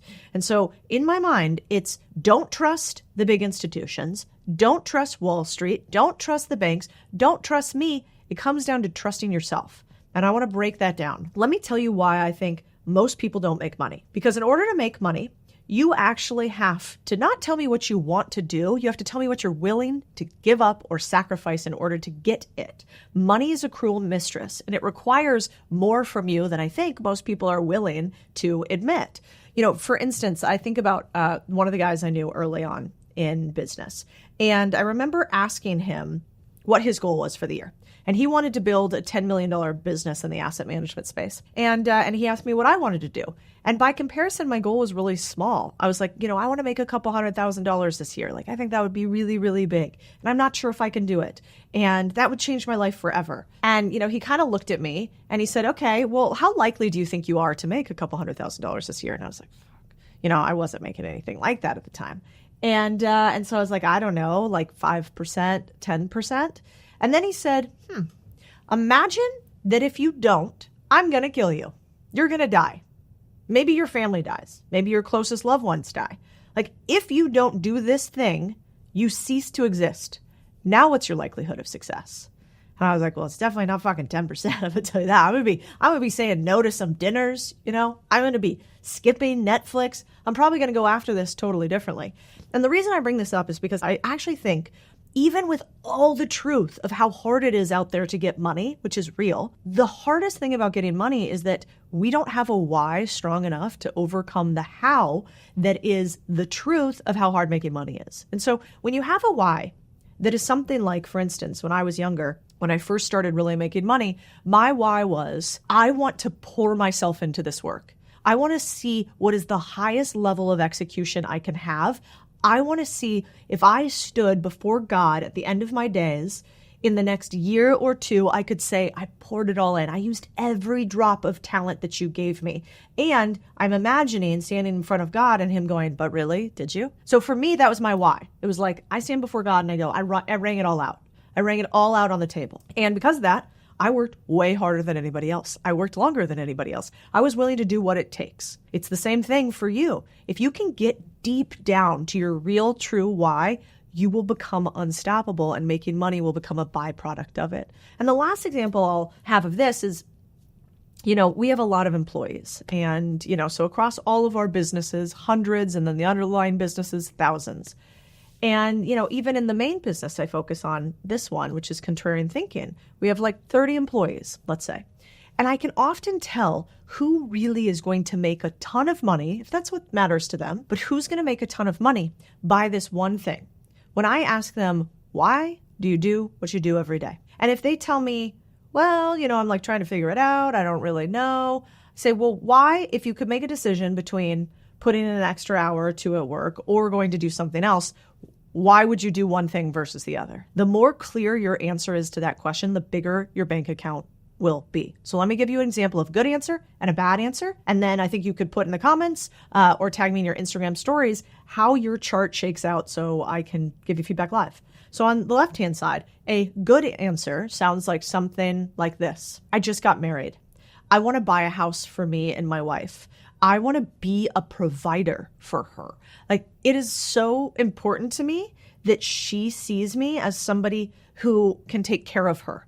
And so my goal is to go above and beyond, and my why is my wife. Okay, strong. Let me tell you what a bad why sounds like. Well, like, I kind of want this because I think that's like market rate for my talents. And, I think going forward, like, I work really hard, and so I should get this. I should be able to make this. I mean, I'm good at my job. I work really hard.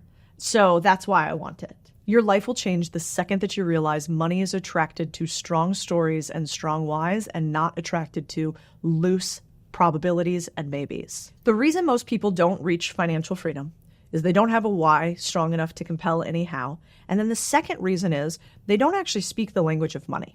And so, how can you expect to become fluent, aka have money all around you, have massive abundance of money, if you don't actually even speak the language at all? That would be ridiculous if you were like, hey, I want to go become fluent in Spanish. Are you practicing? Do you know the language? Are you talking about it frequently? Oh, you're not? Well, you're probably not going to become fluent. That makes sense to me. And it's the same thing with money, which is fascinating, right? Why did nobody ever tell us that? Like, why did they tell us how to save dollars and cents? Why did they tell us how to maybe fill out a 401k? But nobody taught us the language of money. Oh, they crammed calculus and amoebas down our throat, but nothing about the one thing that will give you more freedom than anything else in the world, money. And so when I realized this, I thought, okay, I wonder how big this language is. When you think about like learning a language, you're like, oh, German, that seems tough. Like, they say the German's really hard to understand. But Chinese, that's probably totally tougher. There's like levels to the game of languages, right? And I wanted to understand how big this language of money was. Like, how much studying do we have to do to become fluent in it, to make more of it? And what I realized pretty quickly is the language is shallow, which means there's not many levels to the game of you becoming at least financially free. Now, you becoming the master, the top 1%, the 10%, a billionaire, that language is deep. That is Mandarin. But in order for you to start making a couple $100,000 a year, to provide for your family, to have a house for yourself, to build a nice little business, to get ownership, to decrease risk, the language is not that deep. And so if you want to become really, really rich, you need to learn the language of money. And there's many ways you do this. One of the ways that I think is strongest is you learn deal making. That's why I teach people negotiations and business buy-in. And the reason I do is because deal making is really just saying, can I transfer dollars and cents from me to you or you to me? So all you're doing is it's your exchange. So when you think about speaking a language, what do? You want to go talk to another person often, right? In order for you to practice your language. That is the same thing with deal making. So I think one of the smartest spots to start with learning the language of money is actually learning the language of deals, because then you get to see in practice the words that you would just learn in theory. You know how in America, for instance, most of us in America, we were not taught Spanish by speaking. We're on a little, we had our workbooks, we filled out Spanish cards. And for that reason, Americans by and large are not really proficient in Spanish at all. It's why there's sort of memes about gringos and how we pronounce things. The difference between you becoming fluent in money and you knowing a few things about money is use. Do you actually use it and engage with it? And so if I was you, I would be playing the game of becoming a deal maker. I would take courses on how do I do deals. I would start negotiating in real life. And that will be the difference between the many who think they know about money and the few who actually play with money, speak the language, and communicate fluently. One of the ways that you make more money is you avoid losing money and bad mistakes. This is called inversion thinking, and it is a principle that is used by some of the richest investors in the world. So let me break it down for you here. Charlie Munger, who is Warren Buffett's partner, was very famous for saying, instead of thinking about what I do want, can I think about what I do not want? I will get more clearly to my wants if I understand very clearly my do not desires, the things that are bad for me. And so when it comes to thinking about making money and when it comes to think about growth, I would play inversion thinking. So it would go something like this. I do not want to be poor, right? Well, what is poor? Well, I do not want to make less than $20,000 a year because I don't think I can live off of that. I do not want to have to work 70 hours a week in order to make 50,000 only. I would work maybe 70 hours a week if I could make $300,000 a year. I do not want to have to work for somebody else for the rest of my life. I do not want to have to get into debt and take on big risk to make money. So I want you to create a list of all the things you do not want. Then you can juxtapose that against the things that you do want, which is mirrored thinking. I want to make X amount of money. And if one of your do not wants is I don't want to work 70 hours a week, well, then you've got to decide which one wins the seesaw contest. Which one will you put at the top of the seesaw as your top priority? Allow the other to slide down lower because if you want this X thing at the top, sometimes some of your other desires have to go by the wayside. This is called inversion thinking, and it'll change the way you think about money. So I talk a lot about business buying, and I get a lot of questions about it. One of the most common ones is, where do you find a business to buy? My answer is sad, because the worst deals are oversaturated marketplace sites, but the best deals are off-market or curated deals. Either way, finding a business to buy usually kind of sucks. I think it should suck less, actually. So that's why we invested millions in this company. It's called BizScout, a business buying marketplace full of the best deals for both on and off market businesses. It's brand new, it's built different, and we've got verified buyers. So what does that mean? That means the best sellers that are actually interested in listing will get responses. We've got scout sites, aka at a glance, what's the quick analysis of this deal? We've got off-market data, so you can get all the info you need to do direct outreach efficiently. We've got embedded lending, so you can get your own financing for the business right where you buy it. BizScout is brand new, so go check it out because we're going to be adding so many features over the coming years. And I hope that in the future with you guys and your feedback, we change the face of Main Street buying and selling and turn a few thousand more people into owners while we do it. Because you're a Bigdeal listener, you actually get some goodies. So go to the link in the show notes if you want to see BizScout and if you want to think about buying or selling a small business. Let's talk about the Pareto principle, otherwise known as the 80-20 rule, which basically means in life there's this fascinating phenomenon that is true in almost all aspects of nature. 20% of the actions drive 80% of the results.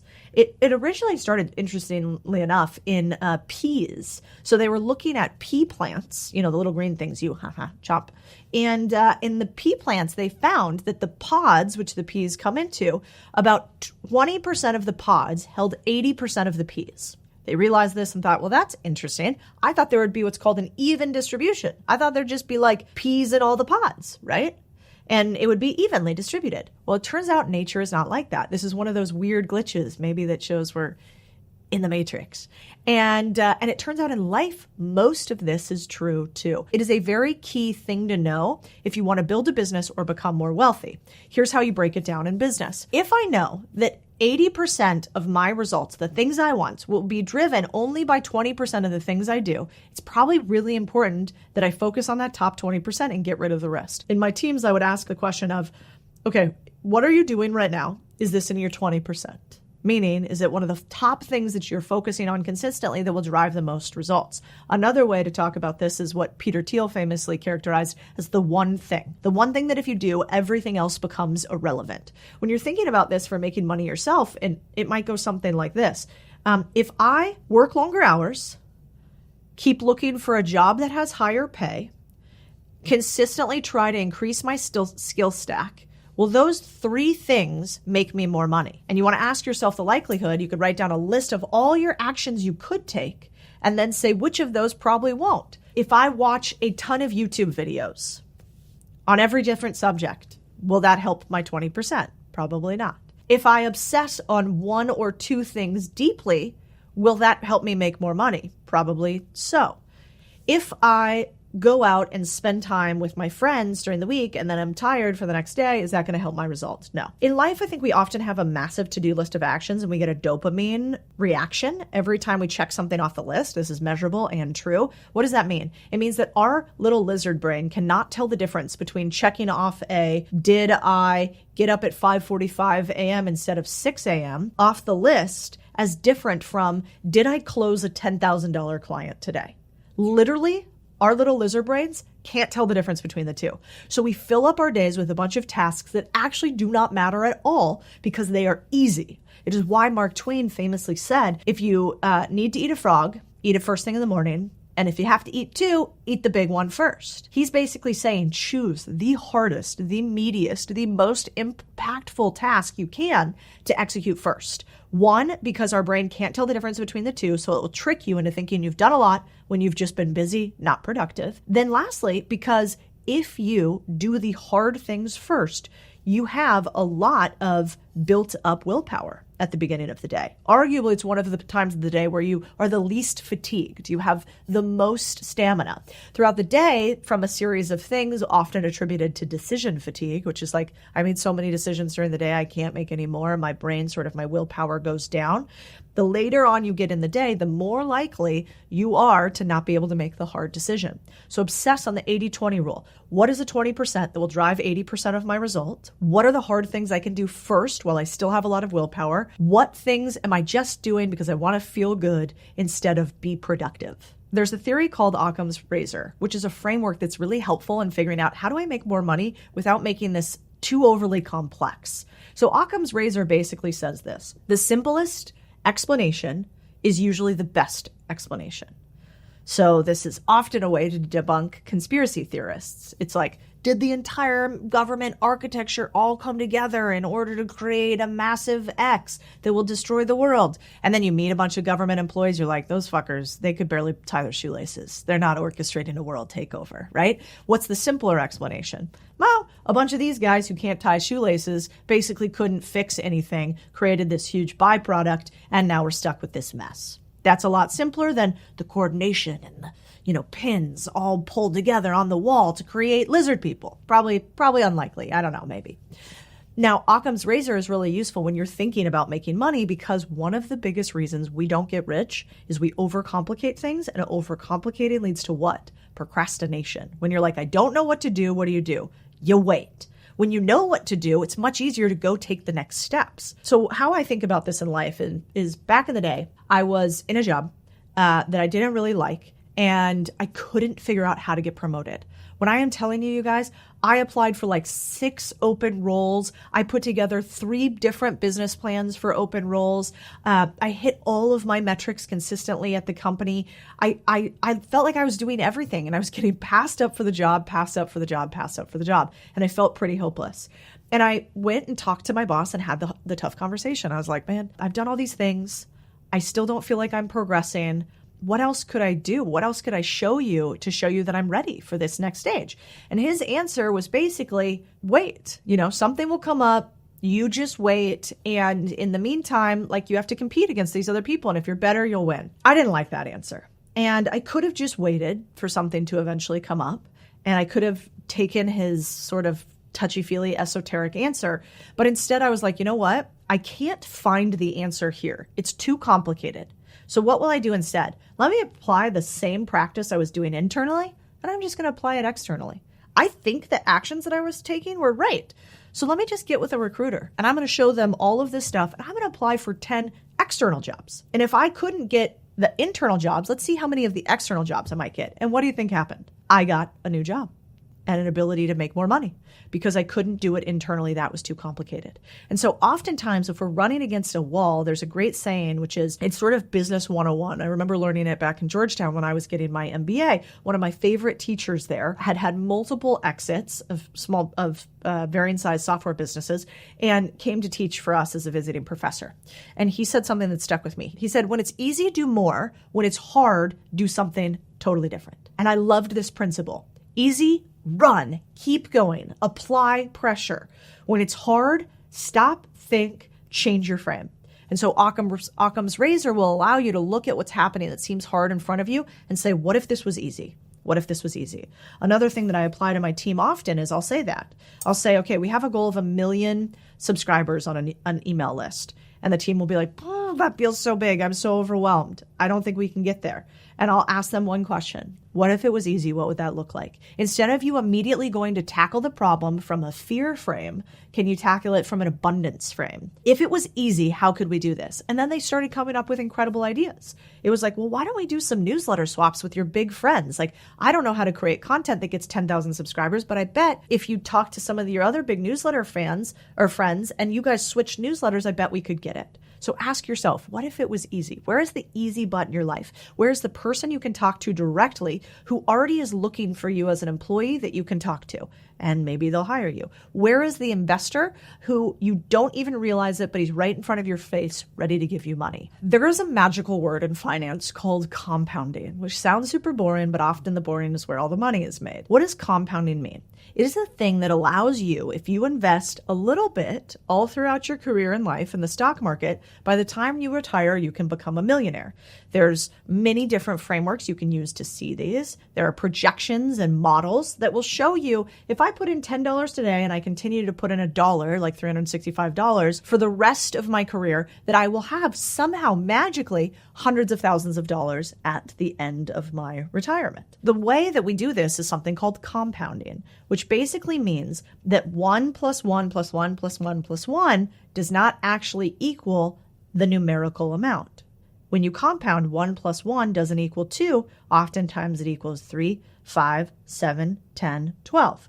Now, why? If you think about it this way, 1% growth every single day is 37x growth in 1 year.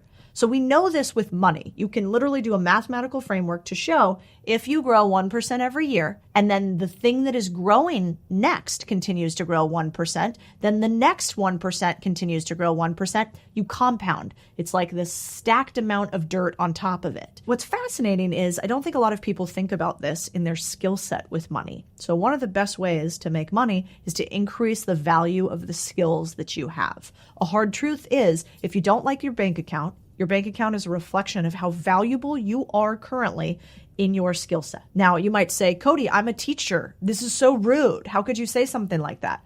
And I would say, easy. My mom was a 30-year special education teacher. I totally understand that there are some careers that have limits on how much you can make. But guess what we don't have in this country anymore? We don't have mandated continual employment in any profession.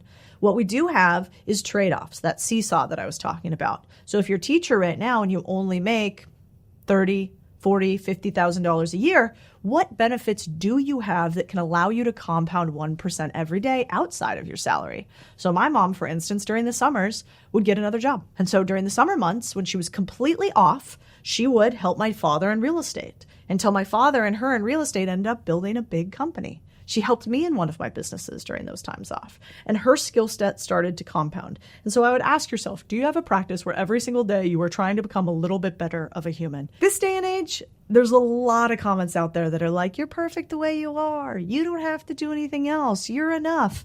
That's true. You as a human being were created perfectly, in my opinion, in the image of God. You yourself right now are perfect. There's nothing you can do in the material plane that's going to make you quote unquote better as a soul. However, if you have a goal that is financial freedom and you are not reaching that goal, you are not perfect. You haven't done what it takes. You might have done what you wanted, but not what is required. That is just honesty and reality. And somebody needs to tell you the harsh facts on that. So I have a process every single day where I work to get 1% better. And each year that process changes. So this year I have the 3 B's, which is business, book, baby. I want to have a baby this year. I want to launch a best-selling book, and I want to grow this particular business to its next milestone. So because I have those 3 things, I go back to them constantly. And any action I take, I go, is it helping one of those 3 things? So this year with baby, I'm really getting my health under control. So every single day, I'm making sure that I have a checklist to get 1% better. That might be, am I working out? Am I making sure to go see my physical therapist? Am I doing some cleanses that I need to do? Turns out there's lots of bacteria and stuff. Women are having a harder time getting pregnant. I'm older, so it's harder getting pregnant too. So the baby is front and center for me. I don't sacrifice for that. Second is book, at which point I know every single day I want to take one action that I think is meaningful, going back to Pareto's principle, one action that I think is meaningful in progressing the book. So that might be today, for instance, this morning, I got up really early and I created 3 pieces of content that I think are really good to express why this book is so amazing and everybody should buy Main Street Millionaire. I created those 3 pieces of content and I got it to the team. So I'm like, okay, I did 1% more today. And then when it comes to business, it's not so much my actions I take every day in business. I realized I need to be a better leader. If I want my business to get to the next level, we're so big now, it's not the Codie show anymore. If it's just me making myself individually better and doing tasks, I'll never hit $1 billion business, which is what I want to hit. And so I am obsessing 1% every day on, am I learning about leadership? Because the real way to make a ton of money is to get other people to help you do it. That's one of the biggest secrets out there. And so every day I'm reading a book on leadership or I'm listening to a podcast, and then not just listening to it, but applying it, which is what I hope you do with this podcast too. I hope you sit down and go, okay, all these things Codie listened to, here are the 3 things I took away that I'm going to do right now. And that will change your life if you take this magic word of 1% better every day, compounding, and apply it to your life. Also, one of the biggest hacks out there when it comes to making money, categorically, number 1 thing I think you can do to make more money today is pre-order the Main Street Millionaire book. It's like $30. It's the cheapest thing we have ever created to help people learn about making money. And I think it will have the highest return on investment that you can have. So if you haven't already pre-ordered it, I would highly recommend it. You don't hear me pushing a lot of our stuff on our channels. This, my friends, is worth every single penny. So let's say right now you have $0. You have nothing. You are broke. You're listening to this going, 1% better of 0 is still 0. If that's you right now today, there are 2 things I want you to think about. One is every single human has some type of capital. Capital is also a word often that's interchangeable with money, right? Might say, I'm raising capital. What do they mean? I'm raising money. They just want to sound fancy about it. You right now may be broke monetarily. You are not broke from a capital perspective. What do I mean by that?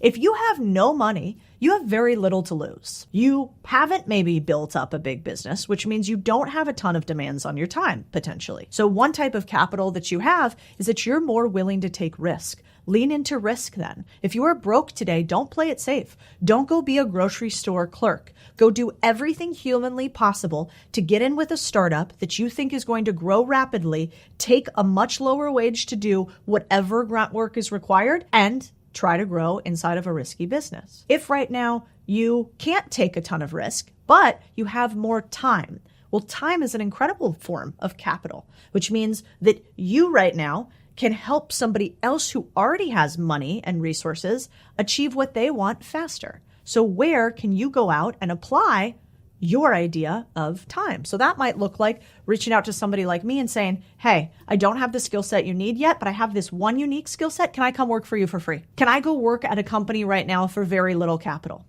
Or it might say, I have a ton of time. I'm really good at marketing. I'm going to go find somebody to partner with to market their product on Etsy. I'm going to market the shit out of it. I'm going to spend a ton of time on it. And until I figure out how to monetize properly, I'm going to pour the amount of capital I have into it, just like dollars. I'm going to pour capital into it and hope the capital comes back to me. The other thing that you might have is expertise or experience. So let's say you are a teacher, maybe you're a professor, or maybe you are really good at social media. Do you have an expertise that is really useful to somebody else? You just haven't figured out one leg of the stool, which is how to make money yet. Well, if you're great at social media, go partner up with some businesses that are not great at social media and say, I want a percentage of whatever income and revenue I drive you from social media today. I won't take anything that you are already making. It's only net new business. That is how, if you are broke, you start to focus on, okay, do I have time? Can I take risk? Do I have expertise and experience? Do I have network? So for instance, maybe you have no money, but for some reason you work at a golf country club and you're the caddy, but all those motherfuckers are rich. Could you make introductions between them in order for you to be a connector? There's connections as the ability. That's how you make money if you have none. Now here's the cold, hard truth. There's a 5-step process to making money. And in the beginning, it's going to be very different for you. First, you have to work harder than you think. Harder means longer hours. Harder means more intense application. Harder means incredibly focused. You're not fucking around. You're not just staying in the office a long time. You're obsessed with learning. 2, you're going to have to work longer than you think. So you can't just work hard, but you are going to have to take more time doing this than seems reasonable for most people. Why do you think so many people who are investment bankers, that's what I did, I was in banking and asset management back in the day. Why do you think so many of us make money today? It's because we normalized 70-hour work days with incredible amounts of output required. It sucks. I remember doing it, but you are much more likely to win if you are willing to do that.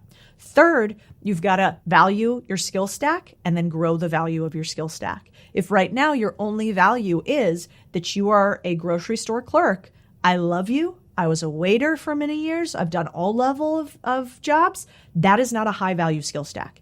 You need to have a number one priority of not just working harder and longer, but increasing your skill stack value. Because what? You're going to work harder and longer as a grocery store clerk? That's not going to be enough for you to make your hundreds of thousands or millions. But if you work harder and longer than any other grocery store clerk, plus you increase your skill stack from executing the priorities, maybe creating systems and processes around it, maybe doing better in customer service than anybody else, maybe doing additional jobs, maybe learning about leadership, then your skill stack can increase in value and you can go up the chain.